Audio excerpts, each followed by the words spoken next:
ಸ್ಪಂದನ ವಾಹಿನಿಯ ಸಮಸ್ತ ವೀಕ್ಷಕ ಬಾಂಧವರಿಗೆ ನಮಸ್ಕಾರ. ಪ್ರೈಮ್ ಟೈಮ್ ಡಿಬೇಟ್ಗೆ ಸ್ವಾಗತ. ನಾನು ಕುಮಾರ್ ವಿಟ್ಲ. ಯಾವತ್ತೂ ಡಿಬೇಟನ್ನು ಮಾಡ್ತೀವಿ, ಏನೋ ಒಂದು ವಿಚಾರವನ್ನು ಇಟ್ಕೊಂಡು ಚರ್ಚೆ ಮಾಡ್ತೀವಿ. ಜಾಸ್ತಿಯಾಗಿ ಇಲ್ಲಿರುವಂಥ ಗಲಭೆಗಳ ಬಗ್ಗೆ ಇರ್ಬೋದು, ರಾಜಕೀಯ ವ್ಯವಸ್ಥೆಗಳ ಬಗ್ಗೆ ಇರಬಹುದು, ಎಲ್ಲವೂ ಕೂಡ ಚರ್ಚೆ ಆಗ್ತಾ ಇರುತ್ತೆ. ಆದರೆ ಇವತ್ತು ಬೇರೆ ರೀತಿಯ ಚರ್ಚೆ. ಅಂದರೆ ಈಗಾಗಲೇ ನಾನು ಮಾತನಾಡ್ತಾ ಇರುವಂಥದ್ದು ಕೊರೋನಾ ಅನ್ನುವಂಥ ಮಹಾಮಾರಿ ಬಂದ ಬಳಿಕ ಯಾವುದೇ ವೈರಸ್ ಬಂದರೂ ಕೂಡ ಜನರಲ್ಲಿ ಒಂದು ರೀತಿಯ ಭಯ, ಜೀವ ಭಯ ಕಾಡ್ತಾ ಇರುತ್ತೆ. ಏನಾಗುತ್ತೋ ಮತ್ತೆ ಲಾಕ್ಡೌನ್ ಅನ್ನುವಂಥದ್ದು ಬರುತ್ತೋ, ನಮ್ಮ ಬದುಕು ಅನ್ನುವಂಥದ್ದು ದುಸ್ತರ ಆಗುತ್ತಾ ಅನ್ನುವಂಥ ಭಯ ಇರ್ತದೆ. ಯಾಕಂತ ಹೇಳಿದ್ರೆ ಈಗಾಗಲೇ ಝೀಕಾ ಅನ್ನುವಂಥ ವೈರಸ್ನ ಹಾವಳಿ ಅಥವಾ ವೈರಸ್ ಇದೆ, ಪತ್ತೆಯಾಗಿದೆ. ಅದರ ಬಗ್ಗೆ ಈಗಾಗಲೇ ನಾವು ಮುಂಜಾಗ್ರತಾ ಕ್ರಮವನ್ನು ಕೈಗೊಳ್ಳಬೇಕಾಗಿದೆ. ಇವೆಲ್ಲವೂ ಕೂಡ ನಾವು ಸುದ್ದಿಗಳಲ್ಲಿ ಗಮನಿಸಿದ್ದೀವಿ. ಈಗಾಗಲೇ ರಾಜ್ಯ ಸರ್ಕಾರ ಇರ್ಬೋದು, ಆರೋಗ್ಯ ಇಲಾಖೆ ಇರ್ಬೋದು, ಒಂದು ರೀತಿಯ ಮಾರ್ಗಸೂಚಿಯನ್ನು ಬಿಡುಗಡೆ ಮಾಡ್ತಾ ಇರುವಂಥದ್ದು ಇರ್ಬೋದು, ಅಥವಾ ಆ ಬಗ್ಗೆ ಕಟ್ಟೆಚ್ಚರವನ್ನು ವಹಿಸ್ತಾ ಇದೆ ಅನ್ನುವಂಥ ಮಾಹಿತಿಗಳು ಜನರಿಗೆಲ್ಲರಿಗೂ ಕೂಡ ಲಭ್ಯ ಆಗಿದೆ. ಆದರೆ ಈ ಝೀಕಾ ಅನ್ನುವಂಥ ವೈರಸ್ ಎಷ್ಟು ಪರಿಣಾಮವನ್ನು ಬೀರುತ್ತೆ, ಜೊತೆಗೆ ಇದರ ರೋಗ ಲಕ್ಷಣ ಯಾವ ರೀತಿಯಲ್ಲಿ ಇರುತ್ತದೆ, ನಾವು ಇದರ ಬಗ್ಗೆ ಭಯ ಆಗುವ ಬದಲು ಅದರ ಬಗ್ಗೆ ಧೈರ್ಯವನ್ನು ಯಾವ ರೀತಿ ತೆಗೆದುಕೊಳ್ಬೋದು, ಅಥವಾ ಝೀಕಾ ಅನ್ನುವಂಥ ವೈರಸ್ನ ಅಟ್ಯಾಕ್ ಆದರೆ ಅದನ್ನು ಯಾವ ರೀತಿಯಲ್ಲಿ ನಾವು ಕಂಡು ಹಿಡಿಬೋದು, ಜೊತೆಗೆ ಅದಕ್ಕೆ ಏನು ಪರಿಹಾರ ಇದೆ, ನಮ್ಮ ಆರೋಗ್ಯವನ್ನು ಯಾವ ರೀತಿ ಕಾಪಾಡಿಕೊಳ್ಬೋದು, ಇವೆಲ್ಲವೂ ಕೂಡ ಇವತ್ತು ಚರ್ಚೆ ಆಗಲಿಕ್ಕಿರುವಂಥದ್ದು. ಇವತ್ತಿನ ಕಾರ್ಯಕ್ರಮದಲ್ಲಿ ಇಬ್ಬರು ಅತಿಥಿಗಳು ನನ್ನ ಜೊತೆ ಜಾಯ್ನ್ ಆಗಿದ್ದಾರೆ. ನಾನು ಅವರನ್ನು ಸ್ವಾಗತ ಮಾಡಬೇಕಾಗಿದೆ. ಹಿರಿಯ ವೈದ್ಯರು ಹಾಗೂ ಗೃಹ ರಕ್ಷಕ ದಳ ಕಮಾಂಡೆಂಟ್ ಆದಂಥ, ನಮ್ಮ ದಕ್ಷಿಣ ಕನ್ನಡ ಜಿಲ್ಲೆ ಕಮಾಂಡೆಂಟ್ ಆದಂಥ ಡಾಕ್ಟರ್ ಮುರಳಿ ಮೋಹನ್ ಚುಂತಾರು ಅವರು ಜಾಯ್ನ್ ಆಗಿದ್ದಾರೆ. ಅವರನ್ನು ಪ್ರೀತಿಯಿಂದ ಈ ಕಾರ್ಯಕ್ರಮಕ್ಕೆ ಸ್ವಾಗತಿಸ್ತಾ ಇದ್ದೇನೆ.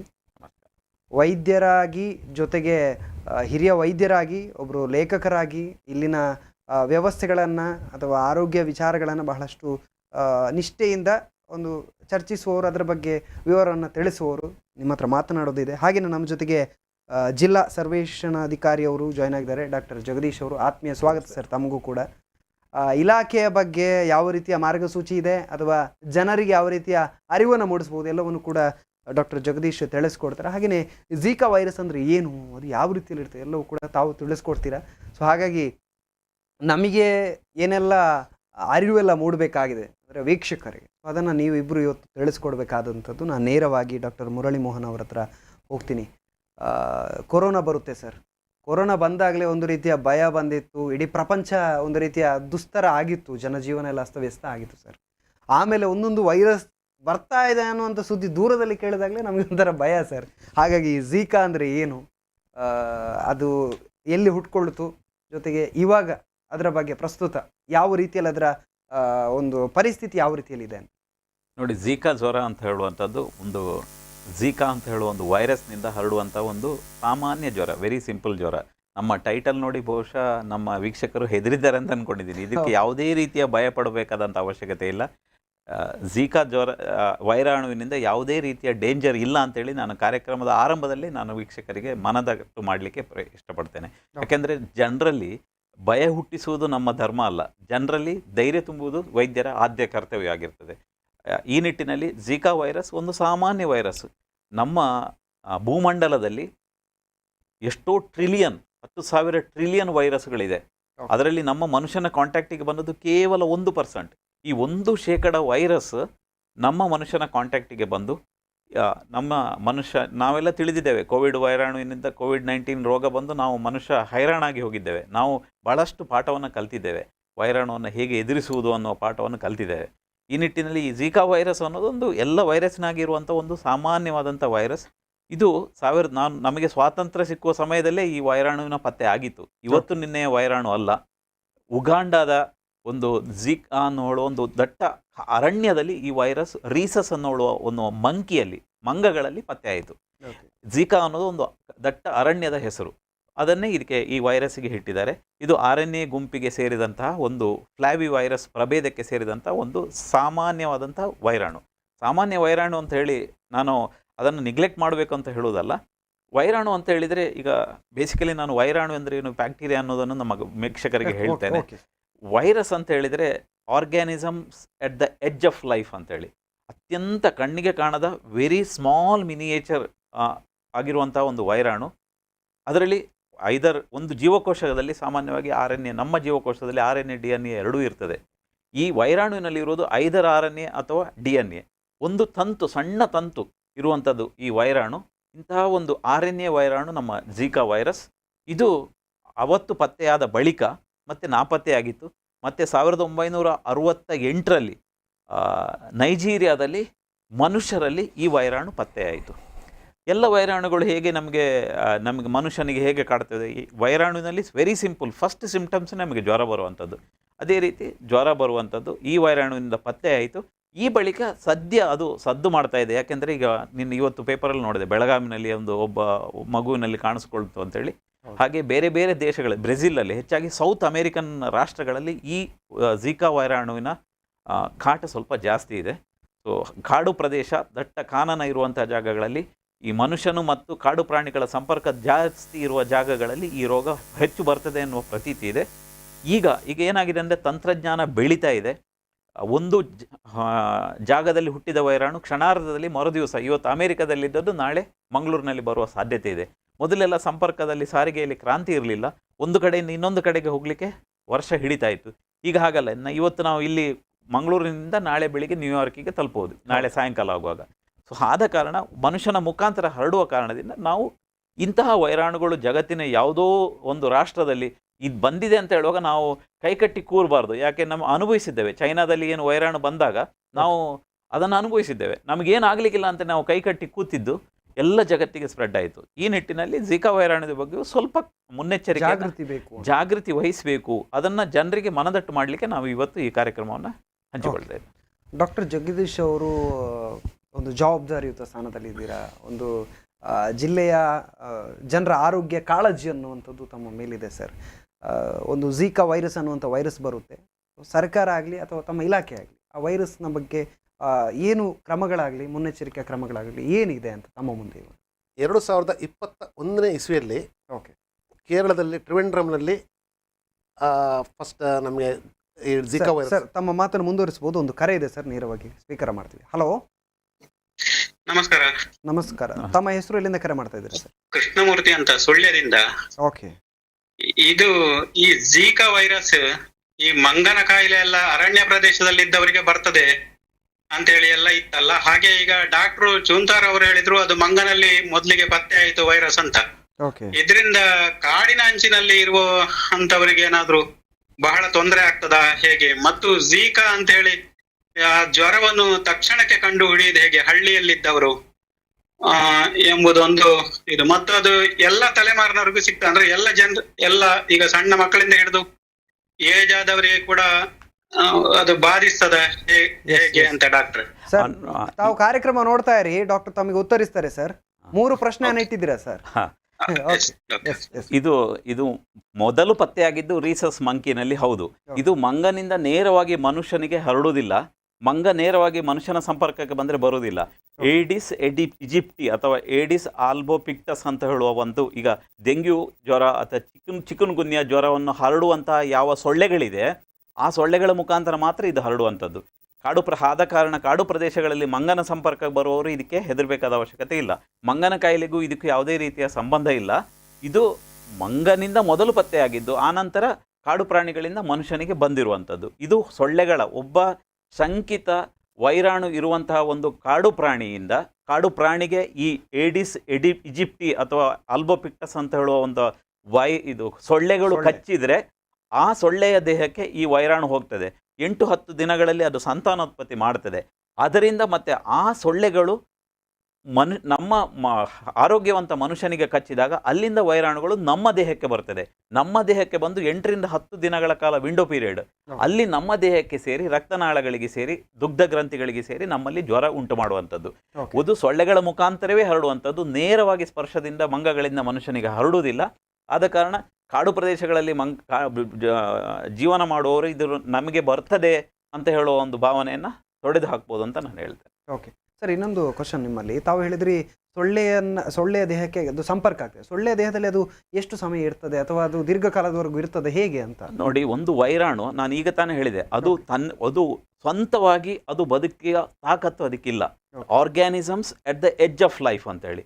ಅದಕ್ಕೆ ಒಂದು DNA ಅಥವಾ RNA ಯಾವುದೋ ಒಂದು ತಂತು ಮಾತ್ರ ಇರೋದು, ಅದಕ್ಕೆ ಒಂದು ಪ್ರೋಟೀನ್ ಕವಚ ಇರ್ತದೆ. ತನ್ನಿಂತಾನೇ ಉಸಿರಾಡ್ಲಿಕ್ಕಾಗದ, ತನ್ನಿಂತಾನೇ ಜೀವನೋತ್ಪತ್ತಿ ಸಂತಾನೋತ್ಪತ್ತಿ ಮಾಡ್ಲಿಕ್ಕೆ ಆಗದಂಥ ಒಂದು ವೈರಾಣು, ಅದು ವೈರಾಣು. ಅದು ಬ್ಯಾಕ್ಟೀರಿಯಾವನ್ನು ಸೇರಿಕೊಂಡು ಬ್ಯಾಕ್ಟೀರಿಯಾದಲ್ಲಿ ವೈರಾಣು ರಿಪ್ಲಿಕೇಟ್ ಆಗ್ಲಿಕ್ಕೆ ಆಗ್ತದೆ. ಮನುಷ್ಯನ ದೇಹಕ್ಕೆ ಸೇರಿ ನಮ್ಮ ಜೀವಕೋಶದ ಒಳಗಡೆ ರಿಪ್ಲಿಕೇಟ್ ಆಗಲಿಕ್ಕೆ ಸಾಧ್ಯ ಇರ್ತದೆ. ಈ ಸೊಳ್ಳೆಗಳ ದೇಹಕ್ಕೆ ಸೇರಿದ ಬಳಿಕ ಅಲ್ಲಿ ಅದು ಸಂತಾನೋತ್ಪತ್ತಿ ಮಾಡ್ತದೆ. ಅದರ ಜೀವಕೋಶಗಳಿಗೆ ಸೇರಿಕೊಂಡು ಅಲ್ಲಿ ಮಲ್ಟಿಪ್ಲೈ ಆಗ್ತದೆ. ಅದರಲ್ಲಿರುವಂತಹ ಜೀವಕೋಶಗಳಿರುವಂತಹ ರೈಬೋಸೋಮ್ಗಳನ್ನು ಬಳಸಿಕೊಂಡು ಸಂತಾನೋತ್ಪತ್ತಿ ಮಾಡಿ ಆಮೇಲೆ ಮನುಷ್ಯನ ಸಂಪರ್ಕ ಬರ್ತದೆ. ನಮ್ಮ ದೇಹಕ್ಕೆ ಬಂದ ನಂತರ ನಮ್ಮ ದೇಹದಿಂದ ಅದರ ಸಿಂಪ್ಟಮ್ಸ್ಗಳು ಕಾಣಲಿಕ್ಕೆ ಶುರುವಾಗ್ತದೆ. ಓಕೆ ಡಾಕ್ಟರ್ ಜಗದೀಶ್ ಅವರು ಆಗ ಮಾತನ್ನು ಮುಂದುವರಿಸಿದ್ರು. 2021ರಲ್ಲಿ ಟ್ರಿವೆಂಡ್ರಮ್ನಲ್ಲಿ ಫಸ್ಟ್ ಕೇಸ್ ನಮಗೆ ಸಿಕ್ತು. ಒಂದು ಪ್ರೆಗ್ನೆಂಟ್ ಲೇಡಿಯಲ್ಲಿ ಓಕೆ ಸಿಂಪ್ಟಮ್ಸ್ ಇದ್ದಾಗ ಟೆಸ್ಟ್ ಮಾಡಿದಾಗ ಝೀಕಾ ಸಿಕ್ಕಿತ್ತು. ಆ ಟೈಮ್ನಿಂದಲೇ, ಯಾಕಂದರೆ ಕೇರಳದಲ್ಲಿ ಏನಾದರೂ ಯಾವುದೇ ಥರದ ಕಾಯಿಲೆಗಳು ಸ್ಟಾರ್ಟ್ ಆದರೂ ನಾವು ದಕ್ಷಿಣ ಕನ್ನಡದವರು ಬಾರ್ಡ್ರಲ್ಲಿ ಇರೋದ್ರಿಂದ ನಾವು ಅದರ ಬಗ್ಗೆ ಜಾಗ್ರತೆ ವಹಿಸ್ತಾ ಇದ್ವಿ. ಓಕೆ ಮೇಯ್ನಾಗಿ ಈಗ ನೀವು ಇತ್ತೀಚಿನ ದಿನಗಳಲ್ಲಿ ಈ ವರ್ಷ ಅಥವಾ ಕಳೆದ ವರ್ಷದಲ್ಲಿ ನಮ್ಮಲ್ಲಿ ಮಲೇರಿಯಾ, ನಿಮಗೆ ಗೊತ್ತಿದ್ದ ಪ್ರಕಾರ ಇದು ಸರ್ ಹೇಳಿದಾಗೆ ಸೊಳ್ಳೆ ಕಚ್ಚಿ ಬರುವಂಥ ಕಾಯಿಲೆ. ಹೌದು. ಸೊ ಈ ವರ್ಷ ಕಳೆದ ವರ್ಷದಲ್ಲಿ ನಮಗೆ ಡೆಂಗು ಮತ್ತು ಮಲೇರಿಯಾ ಕೇಸ್ಗಳು ತುಂಬ ಕಮ್ಮಿ ಆಗಿದೆ. ಯಾಕೆ ಅಂತ ಹೇಳಿದ್ರೆ ನಮ್ಮ ಇಲಾಖೆ ಸೋರ್ಸ್ ರಿಡಕ್ಷನ್ ಆ್ಯಕ್ಟಿವಿಟೀಸ್ನ ಅಷ್ಟು ಚೆನ್ನಾಗಿ ಮಾಡ್ತಾಯಿದ್ದೇವೆ. ನಾವು ಸೊಳ್ಳೆಗಳನ್ನು ನಿರ್ಮೂಲನೆಗೊಳಿಸೋದು ನಮ್ಮ ಮುಖ್ಯ ಕಾರ್ಯ ವೈಖರಿಯಾಗಿದೆ. ಆದ್ದರಿಂದ ನಮಗೆ ಡೆಂಗು ಮತ್ತು ಮಲೇರಿಯಾ ಹೇಗೆ ಕಮ್ಮಿ ಆಗಿದೆ, ಝೀಕಾವನ್ನು ನಾವು ಕಮ್ಮಿ ಮಾಡಬೇಕಾದ್ರೆ ನಮಗೆ ಸೋರ್ಸ್ ರಿಡಕ್ಷನ್, ಅಂದರೆ ಝೀಕಾ ಇನ್ನೂ ಬಂದಿಲ್ಲ, ಬಟ್ ನಾವು ಸೋರ್ಸ್ ರಿಡಕ್ಷನ್ ಮಾಡಿದರೆ ಈ ಸೊಳ್ಳೆಗಳ ಲಾರ್ವ ಅದನ್ನು ನಾಶ ಮಾಡೋದು, ಅಥವಾ ನಾವು ಮನುಷ್ಯರು ಸೊಳ್ಳೆಗಳ ಕಾಂಟ್ಯಾಕ್ಟ್ ಬರದಾಗೆ ನೋಡಿಕೊಳ್ಳೋದು, ಇದನ್ನು ಮಾಡಿದರೆ ನಾವು ಇದನ್ನು ತಡೆಗಟ್ಟಬಹುದು. ಈ ನಿಟ್ಟಿನಲ್ಲಿ ನಮ್ಮ ತಂಡ ಸಾಧಾರಣ 2021 ನಮಗೆ ಇದರ ಬಗ್ಗೆ ಗೊತ್ತುಂಟು. ನಾವು ಸೊಳ್ಳೆಗಳನ್ನು ಕಂಟ್ರೋಲ್ ಮಾಡುವಂಥ ನಿಟ್ಟಿನಲ್ಲಿ ವರ್ಕ್ ಮಾಡ್ತಾ ಇದ್ದೇವೆ. ಆದರೆ ನಮಗೆ ಇಲ್ಲಿ ಅದರ ಒಂದು ಹೊಡೆತ ಬರ್ಬೋದು ಅಂತ ಹೇಳೋದು ಭಾಳ ಕಮ್ಮಿ ಇರುತ್ತೆ. ಓಕೆ, ನಮಗೆ ಹೊಡೆತ ಬೀಳೋದಿಲ್ಲ ಈ ಭಾಗಕ್ಕೆ ಅಂತ ಅನ್ನುವಂಥದ್ದು ನಮ್ಮ ಧೈರ್ಯ ಆಗಿರ್ತದೆ. ಓಕೆ ಸರ್, ನಾನು ಮುರಳಿ ಮೋಹನ್ ಅವರ ಹತ್ರ ಕೇಳಬೇಕು. ಈ ರೋಗ ಬಂತು ಅಂದ ತಕ್ಷಣ ಅಂದರೆ ಗುಣಲಕ್ಷಣವನ್ನು, ಅದು ರೋಗ ಲಕ್ಷಣ ಇರ್ತದಲ್ಲ ಸರ್, ಅದು ತಿಳಿಯೋದೇ ದೊಡ್ಡ ಕಷ್ಟ ಅನ್ನುವಂಥದ್ದು ಮಾತುಗಳಿದೆ ಸರ್. ತಿಳಿಯೋಕ್ಕೆ ಅಂದರೆ ಸಾಧ್ಯ ಇಲ್ಲ, ಅದು ರೋಗ ಅಟ್ಯಾಕ್ ಆಗಿದೆ ನಮಗೆ ಅನ್ನುವಂಥದ್ದು ಸಾಧ್ಯ ಇಲ್ಲ ಅಂತ ಏನು ಹೇಳ್ತೀರಾ ಸರ್? ಇವಾಗ ನೋಡಿ, ಇದು ಎಲ್ಲ ವೈರಾಣುಗಳ ಜ್ವರ ಅಂತ ಹೇಳಿದರೆ ಒಂದು ಸಿಂಪ್ಟಮ್. ಅದು ಜ್ವರ ನಿಮಗೆ ಕ್ಷಯರೋಗ ಬಂದಾಗಲೂ ಜ್ವರ ಬರ್ತದೆ, ಮಲೇರಿಯಾ ಬಂದಾಗಲೂ ಜ್ವರ ಬರ್ತದೆ, ಕೋವಿಡ್ ಬಂದಾಗಲೂ ಜ್ವರ ಬರ್ತದೆ. ಸೋಂಕು ಬ್ಯಾಕ್ಟೀರಿಯಾದಿಂದ ಸೋಂಕಿನಿಂದಲೂ ಬರ್ತದೆ, ವೈರಾಣು ಸೋಂಕಿನಿಂದಲೂ ಜ್ವರ ಬರ್ತದೆ. ಸಾಮಾನ್ಯವಾಗಿ ವೈರಾಣುಗಳು ನಮ್ಮ ದೇಹಕ್ಕೆ ಸೇರಿದಾಗ ಬೇಸಿಕ್ ಸಿಂಪ್ಟಮ್ಸ್ ಉಂಟಲ್ಲ, ಅದು ಸೇಮ್ ಇರ್ತದೆ ಎಲ್ಲ ಜ್ವರಗಳಲ್ಲಿ ಸಹ. ತಲೆನೋವು ಇರುವಂಥದ್ದು, ಜ್ವರ, ದೇಹದ ಟೆಂಪ್ರೇಚರ್ ಜಾಸ್ತಿ ಆಗುವಂಥದ್ದು, ಪ್ಲಸ್ ಮೈಕೈ ನೋವು ಇರುವಂಥದ್ದು, ಇದು ಮಾಮೂಲಿ. ಸ್ನಾಯು ಸೆಳೆತ, ಎಲ್ಲಿ ಮೈಕೈ ನೋವು, ನಮಗೆ ಸುಸ್ತಾಗುವಂಥದ್ದು, ಇದು ಮಾಮೂಲಿಯಾಗಿ ಇರ್ತದೆ. ಇದು ಡೆಂಗು ಜ್ವರದಲ್ಲೂ ಇರ್ತದೆ, ತಲೆನೋವು, ಸುಸ್ತಾಗುವಂಥದ್ದು, ಹೆಡ್ಡೇಕ್ ಮತ್ತು ಜ್ವರ. ಇದರ ಜೊತೆಗೆ ನಿಮಗೆ ನಮ್ಮ ಈ ಸ್ಪೆಸಿಫಿಕ್ ಝೀಕಾ ಜ್ವರದಲ್ಲಿ ಒಂದು ರೀತಿಯ ಮ್ಯಾಕ್ಯುಲೋಪ್ಯಾಪ್ಯುಲರ್ ರ್ಯಾಷಸ್ ಅಂತ ಹೇಳ್ತೇವೆ. ಒಂದು ಕೆಂಪು ರೀತಿಯ ಗುಳ್ಳೆಗಳು ದೇಹದಲ್ಲಿ, ಚರ್ಮದಲ್ಲಿ ಎದ್ದು ಕಾಣುವಂಥ ಗುಳ್ಳೆಗಳು ಕಾಣ್ತದೆ. ಪ್ಲಸ್ ಕಣ್ಣಲ್ಲಿ ಉರಿ, ವಿಪರೀತವಾದಂಥ ಕಣ್ಣಲ್ಲಿ ಉರಿ ಇರ್ತದೆ. ಇಷ್ಟು ಸಿಂಪ್ಟಮ್ಸ್ಗಳು ಇದೆ ಅಂತೇಳಿ. ಆದರೆ ಸಾಮಾನ್ಯವಾಗಿ ಡೆಂಗ್ಯೂ ಜ್ವರ, ಚಿಕುನ್ಗುನ್ಯಾ ಜ್ವರ ಸೇಮ್ ಎಡಿಟಿ ಇದರಿಂದಲೇ, ಸೊಳ್ಳೆಯಿಂದಲೇ ಹರಡುವಂಥದ್ದು. ಇಷ್ಟು ಸಿಂಪ್ಟಮ್ಸ್ ನಮಗಿದೆ ಅಂತೇಳಿ. ಆದರೆ ಅದರ ಈಗ ಹರಡುವ ಸಂದರ್ಭಗಳಲ್ಲಿ ಅವನಿಗೆ ಅವನ ಟ್ರಾವೆಲ್ ಹಿಸ್ಟ್ರಿ ತೆಗಿತೇವೆ. ಅವನು ಅಂತಹ ಪ್ರದೇಶಗಳಿಗೆ, ಈ ಝೀಕಾ ವೈರಾಣು ಇರುವಂತಹ ಪ್ರದೇಶಗಳಿಗೆ ಭೌಗೋಳಿಕ ಮ್ಯಾಪ್ನಲ್ಲಿ ಇಂಥ ಏರಿಯಾದಲ್ಲಿ ಎಂಡೆಮಿಕ್ ಆಗಿದೆ. ಈಗ ಸಾಮಾನ್ಯವಾಗಿ ಮಂಗಳೂರಿನವರಿಗೆ ಜ್ವರ ಬಂದರೆ ನಾವು ಫಸ್ಟ್ ಸಸ್ಪೆಕ್ಟ್ ಮಾಡೋದು ಮಲೇರಿಯಾ. ಯಾಕೆಂದರೆ ಮಂಗಳೂರಿನಲ್ಲಿ ಮಲೇರಿಯಾ ಈಸ್ ಕಾಮನ್ ಅಂತ ಲೆಕ್ಕ. ಹಾಗಿರುವಾಗ ಅಂಥ ಕ್ಷೇತ್ರದಿಂದ ಅವನು ವಿಸಿಟ್ ಮಾಡಿದರೆ, ಅಂಥ ಜಾಗಕ್ಕೆ ಹೋಗಿದ್ದರೆ, ಭೌಗೋಳಿಕ ಪ್ರದೇಶಕ್ಕೆ ವಿಸಿಟ್ ಮಾಡಿದರೆ ಅದನ್ನು ಸಸ್ಪೆಕ್ಟ್ ಮಾಡ್ಬೋದು. ಮತ್ತು ಸ್ಪೆಸಿಫಿಕ್ ಆಗಿ ನಮಗೆ ಝೀಕಾ ವೈರಾಣು ಇದೆಯೋ ಅಂತ ತಿಳಿಬೇಕಾದ್ರೆ ಅದಕ್ಕೆ ಬೇಕಾದಂಥ ಪರೀಕ್ಷೆಗಳಿದೆ. ಬ್ಲಡ್ ಟೆಸ್ಟ್ ಮಾಡ್ತೀವಿ. ಬ್ಲಡ್ ಟೆಸ್ಟ್ ಮಾಡಿ ಝೀಕಾ ವೈರಸ್ಸಿನ PCR ಅಂತ, ಪಾಲಿಮರೈಸ್ಡ್ ಚೈನ್ ರಿಯಾಕ್ಷನ್ ಅಂತ, ಮಂಗಳೂರಿನಲ್ಲಿ ಎಲ್ಲ ಕಡೆ ಲಭ್ಯವಿದೆ. ಅದರ ಮುಖಾಂತರ ಆ ಝೀಕಾ ವೈರಾಣುವನ್ನು ಪತ್ತೆ ಮಾಡಲಿಕ್ಕಾಗ್ತದೆ. ವೈರಾಣುವಿನ ವಿರುದ್ಧ ಆ್ಯಂಟಿಜನ್ ಇರ್ತದೆ. ನಮಗೆ ವೈರಾಣುವಿನ ಆ್ಯಂಟಿಜನ್ ಪತ್ತೆ ಮಾಡಲಿಕ್ಕಾಗ್ತದೆ. 10 ದಿವಸ ಕಳೆದು ಮಾಡೋದಾದರೆ ಆ ವೈರಾಣುವಿನ ವಿರುದ್ಧ ಬಾಡಿ ಆ್ಯಂಟಿಬಾಡೀಸನ್ನು ಪ್ರೊಡ್ಯೂಸ್ ಮಾಡುತ್ತದೆ. ಅದನ್ನು ಸಹ IgG, IgM ಆ್ಯಂಟಿಬಾಡಿಗಳನ್ನು ನಾವು ಪತ್ತೆ ಹಚ್ಚಿ ಆ ವೈರಾಣುವಿನ ವಿರುದ್ಧ ಆ್ಯಂಟಿಬಾಡಿ ಇದ್ದರೆ ಪತ್ತೆ ಹಚ್ಚಲಿಕ್ಕೆ ಆಗ್ತದೆ. ಸೊ ಪತ್ತೆ ಹಚ್ಚುವುದು, ಸಸ್ಪಿಷನ್ ಇದೆ ಅಂತ ಹೇಳಿದರೆ ವೈದ್ಯರು ನಿಮಗೆ ಸೂಚಿಸ್ತಾರೆ. ನೀವೇ ಹೋಗಿ ನನಗೆ ಝೀಕಾ ಜ್ವರ ಬಂದಿದೆ ಅಂತ ಡಾಕ್ಟರ್ ಹತ್ರ ಹೇಳಿದರೆ ಆಗೋದಿಲ್ಲ. ಡಾಕ್ಟ್ರು ನೋಡ್ತಾರೆ ನಿಮ್ಮ ಎಲ್ಲ ಟ್ರಾವೆಲ್ ಹಿಸ್ಟ್ರಿ, ಎಷ್ಟು ಸಮಯದಿಂದ ಬಂದಿದೆ, ಯಾವಾಗ ಬಂದಿದೆ, ಸೊಳ್ಳೆಗಳ ಸಂಪರ್ಕ ಬಂದಿದೆಯಾ, ಎಲ್ಲವನ್ನ ನೋಡಿ ರೋಗ ಲಕ್ಷಣಗಳನ್ನು ಅಭ್ಯಸಿಸಿ ಡಾಕ್ಟರ್ಗಳು ವೈದ್ಯರು ಅದರ ರೋಗ ನಿರ್ಣಯ ಮಾಡ್ತಾರೆ.